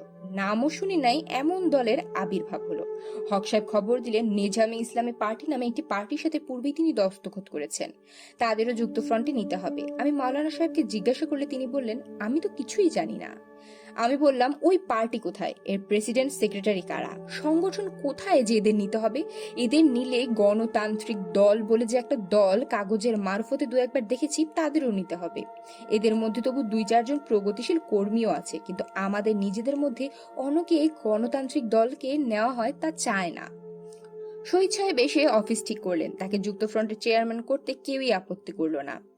আওয়ামী লীগ থেকে আতাউর রহমান খান ও কৃষক শ্রমিক পার্টি হতে কফিল উদ্দিন চৌধুরী জয়েন্ট সেক্রেটারি এবং কামরুদ্দিন আহমেদকে অফিস সেক্রেটারি করা হলো। একটা স্টিয়ারিং কমিটিও করা হলো, 3 পার্টির সমসংখ্যক সদস্য নিয়ে বোর্ড করা হলো যারা নমিনেশন দিবেন। শহীদ সাহেবকে চেয়ারম্যান করা হলো, আর ঠিক হলো সর্বসম্মতিক্রমে নমিনেশন দিতে হবে, কোন রকম ভোটাভুটি হবে না। এটা যে একটা সুবিধাবাদী ও সুযোগ সন্ধানীদের দল তাই প্রমাণ হয়ে গেল। গোলাম মোহাম্মদ বড়লাট হয়ে এ সাহস কোথা থেকে পেয়েছিলেন? বড় বড় সরকারি কর্মচারী এবং এক অদৃশ্য শক্তি তাকে অভয় দিয়েছিল এবং দরকার হলে তার পেছনে দাঁড়াবে সে প্রতিশ্রুতিও তিনি পেয়েছিলেন। মুসলিম লীগ নেতা ও কর্মীদের চরিত্র সম্বন্ধে তার ধারণা ছিল। খাজা সাহেবের সমর্থকরা একে একে মোহাম্মদ আলী সাহেবের মন্ত্রিত্বে যোগদান করলেন। খাজা সাহেব নিজেও এর বিরুদ্ধে রুখে দাঁড়াতে সাহস পেলেন না। 1946 সালে যেমন চুপটি করে ঘরে বসে পড়েছিলেন, এবারও তিনি বিশ্রাম গ্রহণ করলেন। যদি কোনোদিন সুযোগ আসে তখন আবার মাথাচাড়া দিয়ে উঠবেন এই ভরসায়।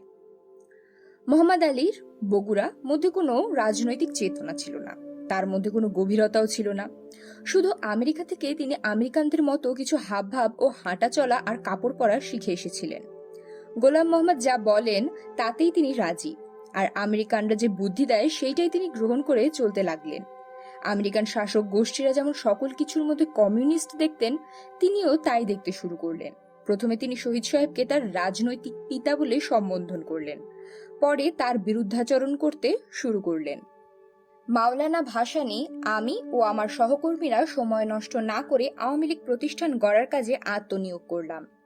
পূর্ব বাংলার জেলায়, মহকুমায়, থানায় ও গ্রামে গ্রামে ঘুরে এক নিঃস্বার্থ কর্মী বাহিনী সৃষ্টি করতে সক্ষম হলাম। ছাত্রলীগের নেতৃত্বে ছাত্ররা মুসলিম লীগের বিরুদ্ধে মন প্রাণ দিয়ে রুখে দাঁড়ালো।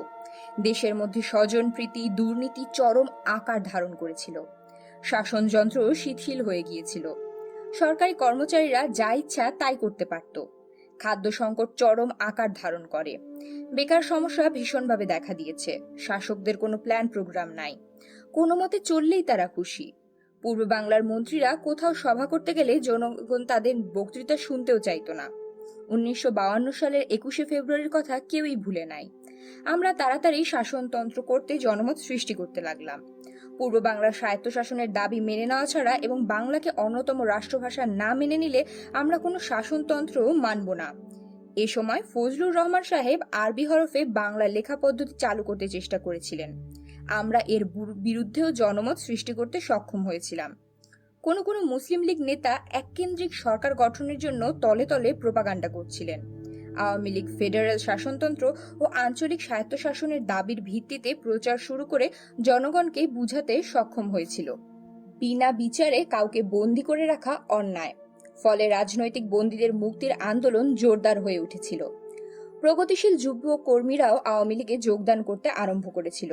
1953 সালের মাঝামাঝি পূর্ব বাংলায় সাধারণ নির্বাচন হবে ঘোষণা করা হলো। আওয়ামী লীগ ও মুসলিম লীগের মধ্যেই প্রতিদ্বন্দ্বিতা হবে এ সম্বন্ধে কোনো সন্দেহ রইল না। গণতান্ত্রিক দল নামে একটা রাজনৈতিক দল করা হয়েছিল, তা কাগজপত্রের মধ্যেই সীমাবদ্ধ ছিল। জনাব A.K. ফজলুল হক সাহেব তখন পর্যন্ত অ্যাডভোকেট জেনারেল ছিলেন ঢাকা হাইকোর্টের। পাকিস্তান হওয়ার পরে আর তিনি কোনো রাজনীতি করেন নাই। 1953 সালের সেপ্টেম্বর মাসে তিনি অ্যাডভোকেট জেনারেলের পদ থেকে পদত্যাগ করে মুসলিম লীগে যোগদান করেন। মুসলিম লীগের মধ্যে তখন কোন্দল শুরু হয়েছিল ভীষণভাবে। মোহন মিয়া সাহেব নুরুল আমিন সাহেবের বিরুদ্ধে গ্রুপ সৃষ্টি করেন এবং হক সাহেবকে মুসলিম লীগের সভাপতি করতে চেষ্টা করে পরাজিত হন। কার্জন হলে দুই গ্রুপের মধ্যে বেদম মারপিটও হয়। নুরুল আমিন সাহেবের দলই জয়লাভ করে, ফলে মোহন মিয়া ও তার দলবল লীগ থেকে বিতাড়িত হলেন। এরপর আমি হক সাহেবের সাথে সাক্ষাৎ করে তাকে আওয়ামী লীগে যোগদান করতে অনুরোধ করলাম। চাঁদপুরে আওয়ামী লীগের এক জনসভায় তিনি যোগদানও করলেন। সেখানে ঘোষণা করলেন, যারা চুরি করবেন তারা মুসলিম লীগে থাকুন, আর যারা ভালো কাজ করতে চান তারা আওয়ামী লীগে যোগদান করুন। আমাকে ধরে জনসভায় বললেন, মুজিব যা বলে তা আপনারা শুনুন, আমি বেশি বক্তৃতা করতে পারবো না, বুড়া মানুষ। এই বক্তৃতা খবরের কাগজে উঠেছিল। এই সময় আওয়ামী লীগের মধ্যে সেই পুরাতন গ্রুপ যুক্তফ্রন্ট করার জন্য ব্যস্ত হয়ে পড়ল। আব্দুস সালাম খান, ময়মনসিংহের হাসিমুদ্দিন ও আরো কয়েকজন এজন্য প্রচার শুরু করলেন। এদিকে তথাকথিত প্রগতিশীল এক গ্রুপও বিরোধী দলের ঐক্য হওয়া উচিত বলে চিৎকার আরম্ভ করলেন। অতি প্রতিক্রিয়াশীল ও অতি প্রগতিবাদরা এই জায়গায় একমত হয়ে গেল। কোনো বিরোধী রাজনৈতিক দল তখন ছিল না, একমাত্র আওয়ামী লীগ ছাড়া, যার নাম জনসাধারণ জানে। ভাসানী সাহেব ও আমি পরামর্শ করলাম কি করা যায়। তিনি আমাকে পরিষ্কার ভাষায় বলে দিলেন, যদি হক সাহেব আওয়ামী লীগে আসেন তবে তাকে গ্রহণ করা হবে এবং উপযুক্ত স্থান দেওয়া যেতে পারে, আর যদি অন্য দল করেন তবে কিছুতেই তার সঙ্গে যুক্তফ্রন্ট করা চলবে না। যে লোকগুলি মুসলিম লীগ থেকে বিতাড়িত হয়েছে তারা এখন হক সাহেবের কাঁধে ভর করতে চেষ্টা করছে। তাদের সাথে আমরা কিছুতেই মিলতে পারি না। মুসলিম লীগের সমস্ত কুকার্যের সাথে এরা 1953 সালের সেপ্টেম্বর পর্যন্ত জড়িত ছিল। এরা বাংলাকে রাষ্ট্রভাষা করার বিরোধিতাও করেছে। মৌলানা সাহেব আমাদের অনেকের সাথে এই বিষয়ে আলোচনা করেছেন। আমাকে বলে দিয়েছেন, আওয়ামী লীগ সদস্যদের মধ্যে যেন যুক্তফ্রন্ট সমর্থকরা মাথা তুলতে না পারে।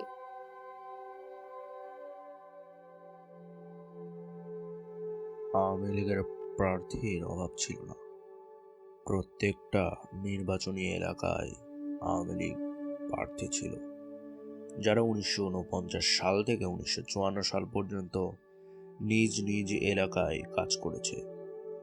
সাহেবের কৃষক শ্রমিক দলের প্রার্থীর অভাব থাকায় বিভিন্ন নির্বাচনী এলাকা থেকে যারা ইলেকশন করতে আসে করে তারা কৃষক শ্রমিক দলে নাম লিখে দরখাস্ত করেছিল।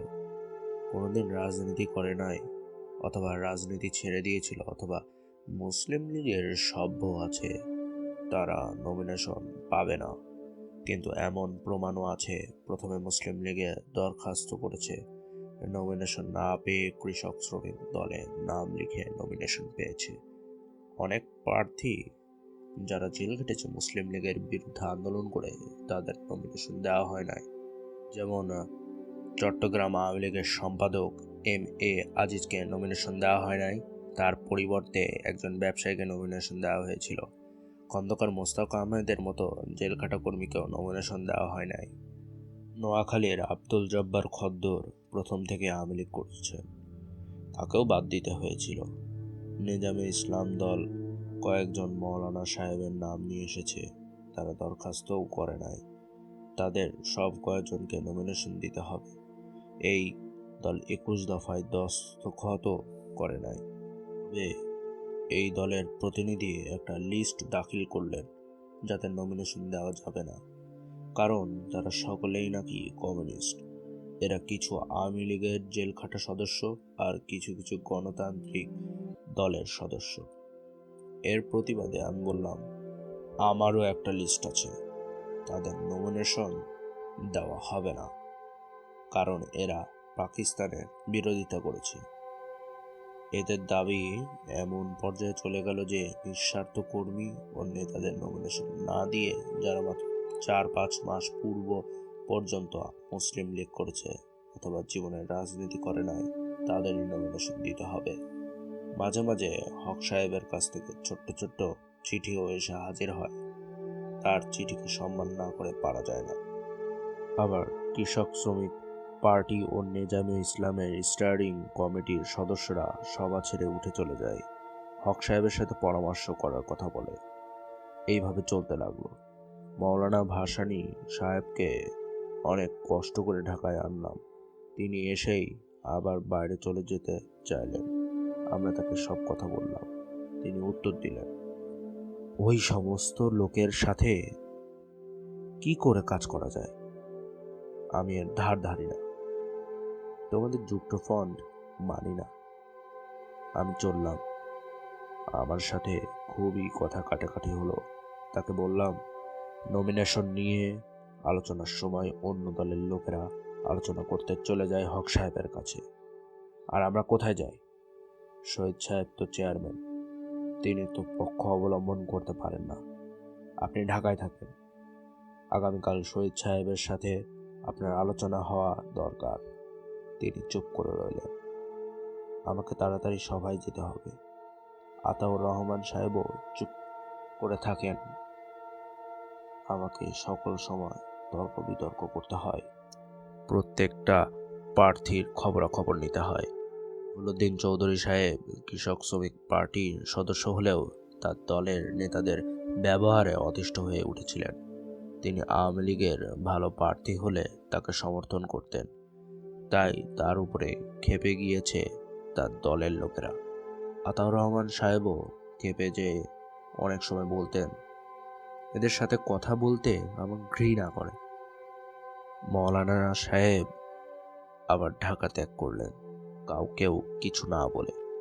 আমি খবর পেয়ে রেল স্টেশনে তাহার সাথে দেখা করতে পেরেছিলাম। ঢাকায় থাকার জন্য অনেক অনুরোধ করলাম, তিনি শুনলেন না। এমন অবস্থার সৃষ্টি হয়েছিল যে যুক্তফ্রন্ট ভেঙে যায়। শুধু শহীদ সাহেবের ধৈর্য, সহনশীলতা ও বিচক্ষণতা যুক্তফ্রন্টকে রক্ষা করতে পেরেছিল। 3-4টা জেলায় তখনও নমিনেশন দেওয়া হয় নাই। আমাকে ঢাকা ত্যাগ করতে হলো, কারণ আমার নমিনেশনের কাগজ দাখিল করতে হবে গোপালগঞ্জ ইলেকশন অফিসে। মাত্র একদিন সময় থাকতে রওনা করলাম। আমি না থাকার জন্য এই সমস্ত জেলায় আমার অনেক ত্যাগী সহকর্মীকে নমিনেশন দেওয়া হয় নাই। এমনকি শহীদ সাহেবের অনুরোধও তারা রাখেন নাই। মৌলানা ভাসানীর দরকারের সময় এই আত্মগোপনের মনোভাব কোনোদিন পরিবর্তন হয় নাই। ভবিষ্যতে অনেক ঘটনায় তার প্রমাণ হয়েছে। আমি গোপালগঞ্জ যেয়ে দেখি মুসলিম লীগ মনোনীত প্রার্থী ওয়াহিদুজ্জামান সাহেব ময়দানে সদল বলে নেমে পড়েছেন। তিনি নিজের জীবনেই বহু অর্থের মালিক হয়েছেন। লঞ্চ, স্পিডবোট, সাইকেল, মাইক্রোফোন, কোনো কিছুই তার অভাব নাই। আমার একটা মাইক্রোফোন ছাড়া আর কিছুই নাই। গোপালগঞ্জ ও কোটালীপাড়া এই 2 থানা নিয়ে আমাদের নির্বাচনী এলাকা। রাস্তাঘাট নাই, যাতায়াতের খুবই অসুবিধা। আমার নির্বাচন চালাবার জন্য মাত্র 2খানা সাইকেল ছিল। কর্মীরা যার যার নিজের সাইকেল ব্যবহার করত। আমার টাকা পয়সারও অভাব ছিল। বেশি টাকা খরচ করার সামর্থ্য আমার ছিল না। আমার ফ্যামিলির কয়েকখানা ভালো দেশি নৌকো ছিল, তাই ব্যবহার করতে হলো। ছাত্র ও যুবক কর্মীরা নিজেদের টাকা খরচ করে আমার জন্য কাজ করতে শুরু করলো। কয়েকটা সভায় বক্তৃতা করার পর বুঝতে পারলাম ওয়াহিদুজ্জামান সাহেব শোচনীয়ভাবে পরাজয় বরণ করবেন। টাকাই কুলাবে না, জনমত আমার পক্ষে। আমি যে গ্রামেই যেতাম, জনসাধারণ শুধু আমাকে ভোট দেওয়ার ওয়াদা করতেন না, আমাকে বসিয়ে পান এবং কিছু টাকা আমার সামনে নজরানা হিসাবে হাজির করত এবং না নিলে রাগ করত। তারা বলতো এ টাকা নির্বাচনের খরচ বাবদ দিচ্ছে। আমার মনে আছে, খুবই গরিব এক বৃদ্ধ মহিলা কয়েক ঘন্টার রাস্তায় দাঁড়িয়ে আছে, বলেছে এই পথে আমি যাব। আমাকে দেখে আমার হাত ধরে বলল, বাবা, আমার এই কুড়ে ঘরে তোমায় একটু বুঝতে হবে। আমি তার হাত ধরেই তার বাড়িতে যাই। অনেক লোক আমার সাথে। আমাকে মাটিতে একটা পাটি বিছিয়ে বসতে দিয়ে এক বাটি দুধ, একটা পান ও 4 আনা পয়সা এনে আমার সামনে ধরে বলল, খাও বাবা, আর পয়সা কয়টা তুমি নিও, আমার তো কিছুই নাই। আমার চোখে পানি এলো। আমি দুধ একটু মুখে নিয়ে সেই পয়সার সাথে আরো কিছু টাকা তার হাতে দিয়ে বললাম, তোমার দোয়া আমার জন্য যথেষ্ট। তোমার দোয়ার মূল্য টাকা দিয়ে শোধ করা যায় না। টাকা সে নিল না, আমার মাথায় মুখে হাত দিয়ে বলল, দোয়া তোমার জন্য আছে বাবা। নীরবে আমার চক্ষু দিয়ে 2 ফোঁটা পানি গড়িয়ে পড়েছিল। যখন তার বাড়ি থেকে বেরিয়ে আসি, সেই দিনই আমি মনে মনে প্রতিজ্ঞা করেছিলাম, মানুষের ধোঁকা আমি দিতে পারবো না। এরকম আরো অনেক ঘটনা ঘটেছিল। আমি পায়ে হেঁটেই এক ইউনিয়ন থেকে অন্য ইউনিয়নে যেতাম। আমাকে রাস্তায় রাস্তায়, গ্রামে গ্রামে দেরি করতে হতো। গ্রামের মেয়েরা আমাকে দেখতে চায়। আমি ইলেকশনে নামার পূর্বেই জানতাম না এদেশের লোক আমাকে কত ভালোবাসে। আমার মনের একটা বিরাট পরিবর্তন এই সময় হয়েছিল। জামান সাহেব ও মুসলিম লীগ যখন দেখতে পারলেন তাদের অবস্থা ভালো না, তখন এক দাবার ঘুঁটি চাললেন। অনেক বড় বড় আলেম, পীর ও মৌলানা সাহেবদের হাজির করলেন। গোপালগঞ্জে আমার নিজের ইউনিয়নে পূর্ব বাংলার এক বিখ্যাত আলেম মৌলানা শামসুল হক সাহেব জন্মগ্রহণ করেছেন। আমি তাকে ব্যক্তিগতভাবে খুবই শ্রদ্ধা করতাম। তিনি ধর্ম সম্বন্ধে যথেষ্ট জ্ঞান রাখেন। আমার ধারণা ছিল মৌলানা সাহেব আমার বিরুদ্ধাচরণ করবেন না, কিন্তু এর মধ্যে তিনি মুসলিম লীগে যোগদান করলেন এবং আমার বিরুদ্ধে ইলেকশনে লেগে পড়লেন। ওই অঞ্চলের মুসলমান জনসাধারণ খুবই ভক্তি করত। মৌলানা সাহেব ইউনিয়নের পর ইউনিয়নে স্পিড বোট নিয়ে ঘুরতে শুরু করলেন এবং এক ধর্মসভার থেকে ফতোয়া দিলেন আমার বিরুদ্ধে যে আমাকে ভোট দিলে ইসলাম থাকবে না, ধর্ম শেষ হয়ে যাবে। সাথে শর্ষিনার পীর সাহেব, বরগুনার পীর সাহেব, শিবপুরের পীর সাহেব, রহমতপুরের শাহ সাহেব সকলেই আমার বিরুদ্ধে নেমে পড়লেন এবং যত রকম ফতোয়া দেওয়া যায় তাহা দিতে কৃপণতা করলেন না। 2-4 জন ছাড়া প্রায় সকল মৌলানা মৌলভী সাহেবেরা, তাদের তালবেলেমরা নেমে পড়ল। একদিকে টাকা, অন্যদিকে পীর সাহেবেরা, পীর সাহেবদের সমর্থকরা টাকার লোভে রাতের আরাম ও দিনের বিশ্রাম ত্যাগ করে ঝাঁপিয়ে পড়লেন আমাকে পরাজিত করার জন্য। কিছু সংখ্যক সরকারি কর্মচারীও এতে সক্রিয় অংশগ্রহণ করল।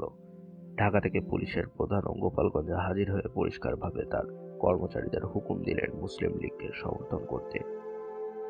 ফরিদপুর জেলার ডিস্ট্রিক্ট ম্যাজিস্ট্রেট জনাব আলতাফ গওহর সরকারের পক্ষে কাজ করতে রাজি না হওয়ায় সরকার তাকে বদলি করে আরেকজন কর্মচারী আনলেন।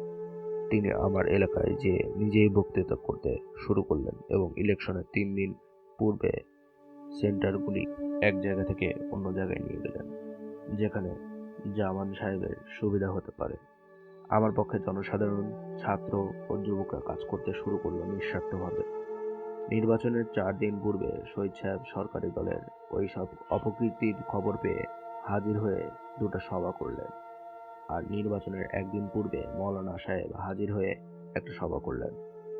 নির্বাচনের কয়েকদিন পূর্বে খন্দকার শামসুল হক মোক্তার সাহেব, রহমত জান, শহীদুল ইসলাম ও ইমদাদকে নিরাপত্তা আইনে গ্রেপ্তার করে ফরিদপুর জেলে আটক করা হলো।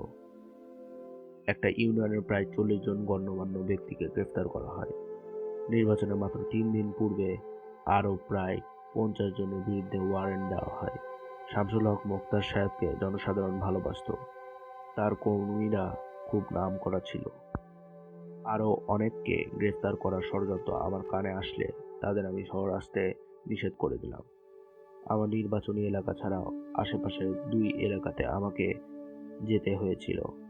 যেমন যশোরের আব্দুল হাকিম সাহেবের নির্বাচনী এলাকায় ইনি পরে স্পিকার হন এবং আব্দুল খালেকের এলাকায় ইনি পরে কেন্দ্রীয় মন্ত্রী হন। নির্বাচনে দেখা গেল ওয়াহিদুজ্জামান সাহেব প্রায় 10,000 ভোটে পরাজিত হয়েছেন। জনসাধারণ আমাকে শুধু ভোটই দেয় নাই, প্রায় 5,000 টাকা নজরানা হিসেবে দিয়েছিল নির্বাচনে খরচ চালানোর জন্য। আমার ধারণা হয়েছিল মানুষকে ভালোবাসলে মানুষও ভালোবাসবে। যদি সামান্য ত্যাগ স্বীকার করেন তবে জনসাধারণ আপনার জন্য জীবন দিতেও পারে। মৌলানা শামসুল হক সাহেব পরে তার ভুল বুঝতে পেরে সক্রিয় রাজনীতি হতে সরে পড়েছিলেন। এই নির্বাচনে মুসলিম লীগ শোচনীয়ভাবে পরাজিত হয়। নির্বাচনের কিছুদিন পূর্বে শহীদ সাহেবের বিবৃতির মারফতে বলেছিলেন, মুসলিম লীগ 9টির বেশি সিট পেলে আমি আশ্চর্য হব। 300-এর মধ্যে মুসলিম লীগ 9টা আসনই পেয়েছিল। দুনিয়ার ইতিহাসে একটা ক্ষমতাসীন দলের এইভাবে পরাজয়ের খবর কোনোদিন শোনা যায় না। বাঙালিরা রাজনীতির জ্ঞান রাখে এবং রাজনৈতিক চেতনাশীল। এবারও তারা তার প্রমাণ দিল। 1946 সালে পাকিস্তান ইস্যুর উপর সাধারণ নির্বাচনও তারা তা প্রমাণ করেছিল।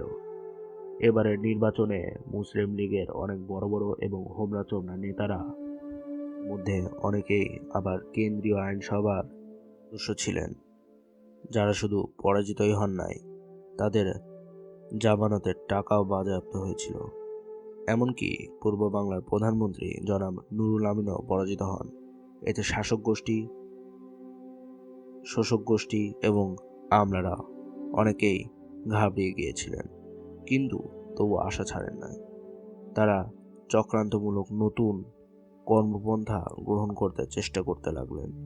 বিশেষ করে পশ্চিম পাকিস্তানের শিল্পপতি ও ব্যবসায়ীরা, যারা পূর্ব বাংলায় কারখানা ও ব্যবসা পেতে বসেছেন এবং যথেষ্ট টাকাও মুসলিম লীগকে প্রকাশ্যভাবে দিয়ে সাহায্য করেছেন, তারা ভয়ানক অসুবিধায় পড়ে গেলেন। তারা জানেন তাদের পেছনে দাঁড়াবার জন্য এখনো কেন্দ্রীয় সরকার মুসলিম লীগের হাতে আছে। যারা পরাজিত হলেন তারা গণতান্ত্রিক পন্থায় বিশ্বাস কোনোদিন করতেন না, তাই জনগণের এই রায় মেনে নিলেন না। ষড়যন্ত্রের রাজনীতি আরম্ভ করলেন। পূর্ব বাংলা ছেড়ে সকলেই প্রায় করাচিতে আশ্রয় নিলেন। পশ্চিম পাকিস্তানের নেতারা, শিল্পপতিরা ও আমলারা এদের বিপর্যয়ে খুবই ব্যথা পেলেন। কারণ এরকম সুবোধ বালক তারা কি আর ভবিষ্যতে পাবেন? যারা পূর্ব বাংলার সম্পদ পশ্চিম পাকিস্তানে দিয়ে দেবেন, একটু প্রতিবাদও করবেন না। শুধু একটা জিনিস তারা পেলেই সন্তুষ্ট থাকেন, মন্ত্রিত্ব এবং ক্ষমতার একটু ভাগ। কেন্দ্রের ক্ষমতাসীন দল জানেন পূর্ব পাকিস্তান আওয়ামী লীগ স্বায়ত্তশাসনের জন্য জনমত সৃষ্টি করেছে। পূর্ব ও পশ্চিম পাকিস্তানের মধ্যে যে অর্থনৈতিক বৈষম্য দিন দিন বেড়ে চলেছে, চাকরি, ব্যবসা বাণিজ্য, মিলিটারিতে বাঙালিদের স্থান দেওয়া হচ্ছে না, এ সম্বন্ধে আওয়ামী লীগ সংখ্যাতত্ত্ব দিয়ে কতগুলি প্রচারপত্র ছাপিয়ে বিলি করেছে সমস্ত দেশে।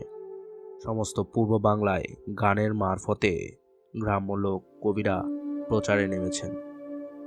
এই নির্বাচনে একটা জিনিস লক্ষ্য করা গেছে যে জনগণকে ইসলাম ও মুসলমানের নামে স্লোগান দিয়ে ধোঁকা দেওয়া যায় না।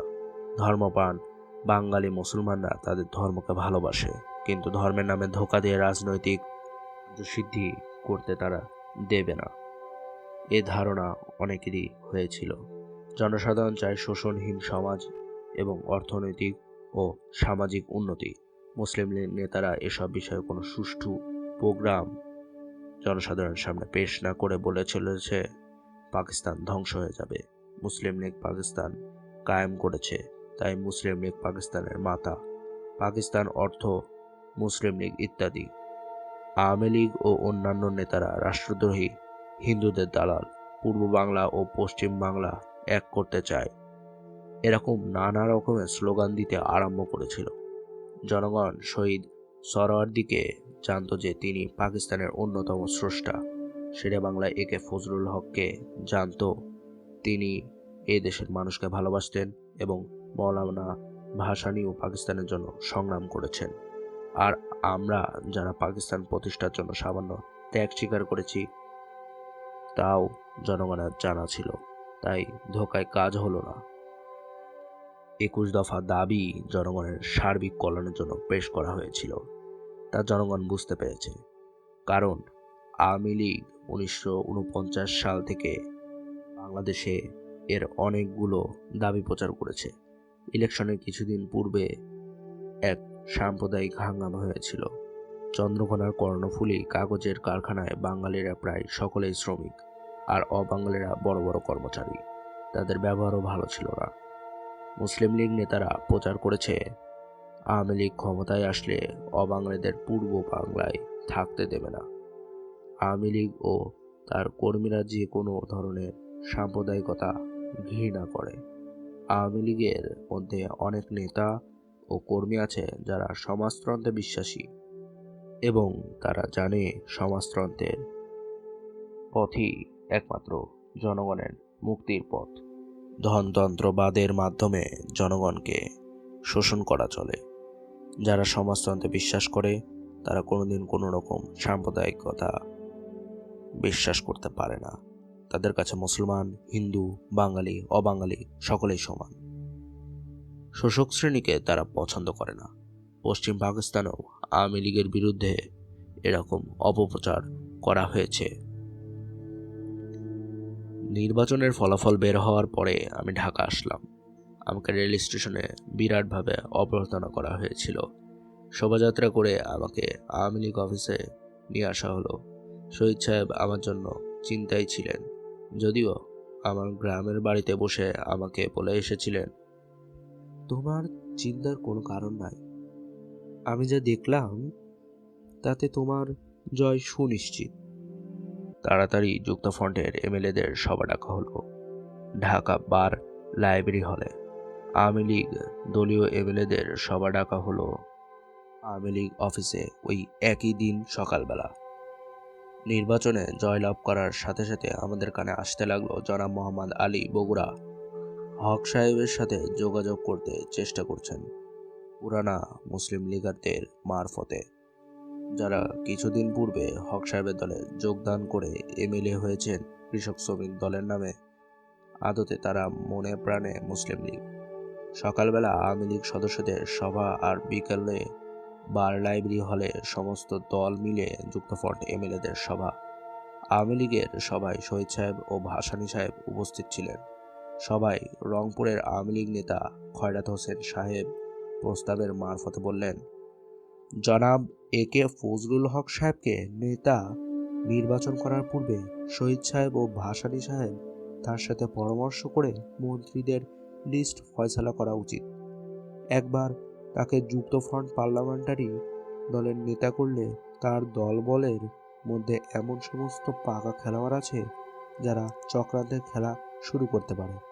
আর একজন ডেপুটি লিডার আমাদের দল থেকে করা উচিত, কারণ আওয়ামী লীগ সংখ্যাগরিষ্ঠ দল যুক্তফ্রন্টের মধ্যে। শহীদ সাহেব বললেন, তিনি নিশ্চয়ই আমাদের দুইজনের সাথে পরামর্শ করবেন মন্ত্রীদের নাম ঠিক করার পূর্বে। বৃদ্ধ মানুষ, এখন তাকে আর বিরক্ত করা উচিত হবে না। ভাসানী সাহেবও শহীদ সাহেবকে সমর্থন করলেন। আমি জনাব খয়রাত হোসেনের সাথে একমত ছিলাম, কিন্তু এই নিয়ে আর জোর করলাম না।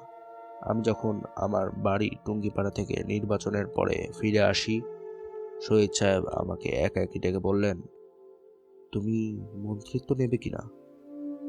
আমি বললাম, আমি মন্ত্রিত্ব চাই না। পার্টির অনেক কাজ আছে, বহু প্রার্থী আছে, দেখে শুনে তাদের করে দেন। শহীদ সাহেব আর কিছুই আমাকে বলেন নাই। ঢাকা বার লাইব্রেরি হলে যুক্তফ্রন্ট এমএলএদের সভা হলো। শহীদ সাহেব ও ভাসানী সাহেব তাতে উপস্থিত ছিলেন। এই সভায় একে ফজলুল হক সাহেবকে সর্বসম্মতিক্রমে নেতা করা হলো। আর দ্বিতীয় প্রস্তাবে মুসলিম লীগ দলীয় কেন্দ্রীয় আইন পরিষদের সদস্য, যারা পুরানা প্রাদেশিক আইনসভার মারফতে নির্বাচিত হয়েছিলেন এবং প্রাদেশিক নির্বাচনে পরাজিত হয়েছেন, তাদের পদত্যাগ দাবি করা হলো। হক সাহেব নেতা নির্বাচিত হওয়ার কিছু সময় পরেই পূর্ব বাংলার গভর্নর তাকে মন্ত্রিসভা গঠন করতে আহ্বান করলেন। তিনি রাজি হয়ে এসে শীঘ্রই মন্ত্রিসভার নাম পেশ করবেন বলে বাড়িতে ফিরে গেলেন। সেই দিন সন্ধ্যার পরে শহীদ সাহেব ও ভাসানী সাহেব তার সঙ্গে আলোচনা করতে গেলেন। আমিও সাথে ছিলাম। 3 নেতা আলোচনায় বসলেন এক আলাদা ঘরে। বাইরে থেকে কৃষক শ্রমিক পার্টির নেতাদের হাবভাব দেখে আমার খুব খারাপ লাগলো। চারদিকে একটা ষড়যন্ত্র চলছে বলে মনে হলো। কিছু সময় পরে শহীদ সাহেব ও ভাসানী সাহেব বের হয়ে আসলেন এবং সোজা ইয়ার মোহাম্মদ খানের বাড়িতে পৌঁছালেন। আতাউর রহমান খান সাহেবও উপস্থিত ছিলেন। তারা আমাদের জানালেন হক সাহেব এখন মাত্র 4-5 জন মন্ত্রী নিয়ে মন্ত্রিসভা গঠন করবেন। কিছুদিন পরে আরও কিছু সংখ্যক মন্ত্রী নেবেন। এখন আবু হোসেন সরকার, সৈয়দ আজিজুল হক নান্না মিয়া, আশরাফ উদ্দিন চৌধুরী, আতাউর রহমান খান ও আব্দুস সালাম খানকে নিয়ে মন্ত্রিসভা গঠন করতে চান। আমাদের নেতারা তাকে অনুরোধ করে বলেছিলেন পুরা টিম নিয়ে কাজ শুরু করা উচিত। জনগণের আশা আকাঙ্ক্ষা হলো যুক্তফ্রন্ট তাড়াতাড়ি দেশের জন্য কাজ শুরু করবেন। তারা আরও আপত্তি করলেন, এখন নান্না মিয়াকে না নিয়ে পরে নিলেই ভালো হয়। আর যদি পুরা টিম নিয়ে মন্ত্রিত্ব গঠন করেন তবে তাকে এখন নিতে আপত্তি নয়। তারা বিশেষ করে জোর দিলেন পুরা টিম নিতে। হক সাহেব রাজি না হওয়াতে তারা তাকে বলে এসেছেন, আওয়ামী লীগের কেউই এভাবে মন্ত্রিত্বে যেতে পারে না। আপনি আপনার দল নিয়ে মন্ত্রিত্ব গঠন করেন, আওয়ামী লীগ আপনার মন্ত্রিসভাকে সমর্থন দিবে এবং যখন পুরা মন্ত্রিত্ব গঠন করবেন তখন আওয়ামী লীগ তাতে যোগদান করবে। আওয়ামী লীগের মধ্যে দলাদলি সৃষ্টির এক ষড়যন্ত্র হচ্ছে, এটা বুঝতে আর নেতাদের বাকি রইল না। হক সাহেব শহীদ সাহেব ও ভাসানী সাহেবকে বলেছেন, আমি শেখ মুজিবকে আমার মন্ত্রিত্বে নিব না। তার উত্তরে শহীদ সাহেব বলেছিলেন, আওয়ামী লীগের কাকে নেওয়া হবে না হবে সেটা তো আমিও ভাসানী সাহেব ঠিক করব। আপনি যখন বলছেন নান্না মিয়াকে ছাড়া আপনার চলে না, তখন আমরাও তো বলতে পারি শেখ মুজিবকে ছাড়া আমাদের চলে না। সে আমাদের দলের সেক্রেটারি। মুজিব তো মন্ত্রিত্বের প্রার্থী না। এ সকল কথা বললে পার্টি থেকে বলতে পারে। আমি শহীদ সাহেব ও ভাসানী সাহেবকে বললাম, আমাকে নিয়ে গোলমাল করার প্রয়োজন নাই। আমি মন্ত্রী হতে চাই না। আমাকে বাদ দিলে যদি পুরা মন্ত্রিত্ব গঠন করতে রাজি হয় আপনারা তাই করেন। আমরা বসে আলাপ করছি। প্রায় 1 ঘন্টা পরে হক সাহেব খবর পাঠিয়েছেন তিনি 6 জনকে নিয়ে মন্ত্রিত্ব গঠন করতে চান এবং মুজিবকেও নিতে রাজি আছেন। ভাসানী সাহেব বলে দিলেন, আওয়ামী লীগ যখন যোগদান করবে আওয়ামী লীগের সব কয়জনই একসাথে যোগদান করবে, এভাবে ভাঙ্গা ভাবে যোগদান করবে না। পরদিন হক সাহেব শপথ গ্রহণ করলেন। আবু হোসেন সরকার, সৈয়দ আজিজুল হক নান্না মিয়া কেএসপি এবং আশরাফ উদ্দিন চৌধুরী নেজামে ইসলাম শপথ গ্রহণ করলেন। লাট ভবনের সামনে এক বিক্ষোভ মিছিল হলো। স্বজন প্রীতি চলবে না, কোটারি চলবে না, এমনই নানা রকমের স্লোগান। যদি একসাথে পুরা মন্ত্রিসভা শপথ গ্রহণ করত তাহলে লক্ষ লক্ষ লোক অভিনন্দন জানাতো। মনে হলো একদিনের মধ্যে গণজাগরণ নষ্ট হয়ে গেছে। জনসাধারণ ঝিমিয়ে পড়েছে। হক সাহেবের দলবল বলতে শুরু করলো, এ সমস্ত শেখ মুজিবের কাজ। সত্য কথা বলতে কি, আমি কিছুই জানতাম না। সব খবরের কাগজ পড়ে দেখেছি ক্ষেপে যাচ্ছিল এবং যারা সংবর্ধনা দিতে গিয়েছিল তারাই উল্টা স্লোগান দিয়েছিল নান্না মিয়াকে মন্ত্রী করার জন্য, কারণ তিনি বেশি পরিচিত ছিলেন না। তার একমাত্র পরিচয় লোকে জানত হক সাহেবের ভাগিনে।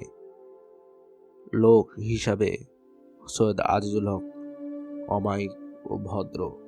আমার সাথে তার ব্যক্তিগত সম্বন্ধ খুবই মধুর ছিল। কলকাতা থেকে তাকে আমি জানতাম, কোনোদিন তাকে আমি রাগ হতে দেখি নাই। যা হোক, হক সাহেব এই সমস্ত কাজ নিজে কিছুই করেন নাই, বৃদ্ধ হয়ে গিয়েছিলেন। অন্যের কথা শুনতেন, বিশেষ করে লীগ থেকে বিতাড়িত দলের যার নেতৃত্ব করতেন ইউসুফ আলী চৌধুরী মোহন মিয়া সাহেব। তিনি নিজে মন্ত্রী হতে চান। তিনি জীবনভর মন্ত্রিত্ব ভাঙছেন আর গড়েছেন। তার একটা বিশেষ অসুবিধা হলো তিনি লেখাপড়া ভালো জানতেন না, তাই কেউই তার নাম বলেন না।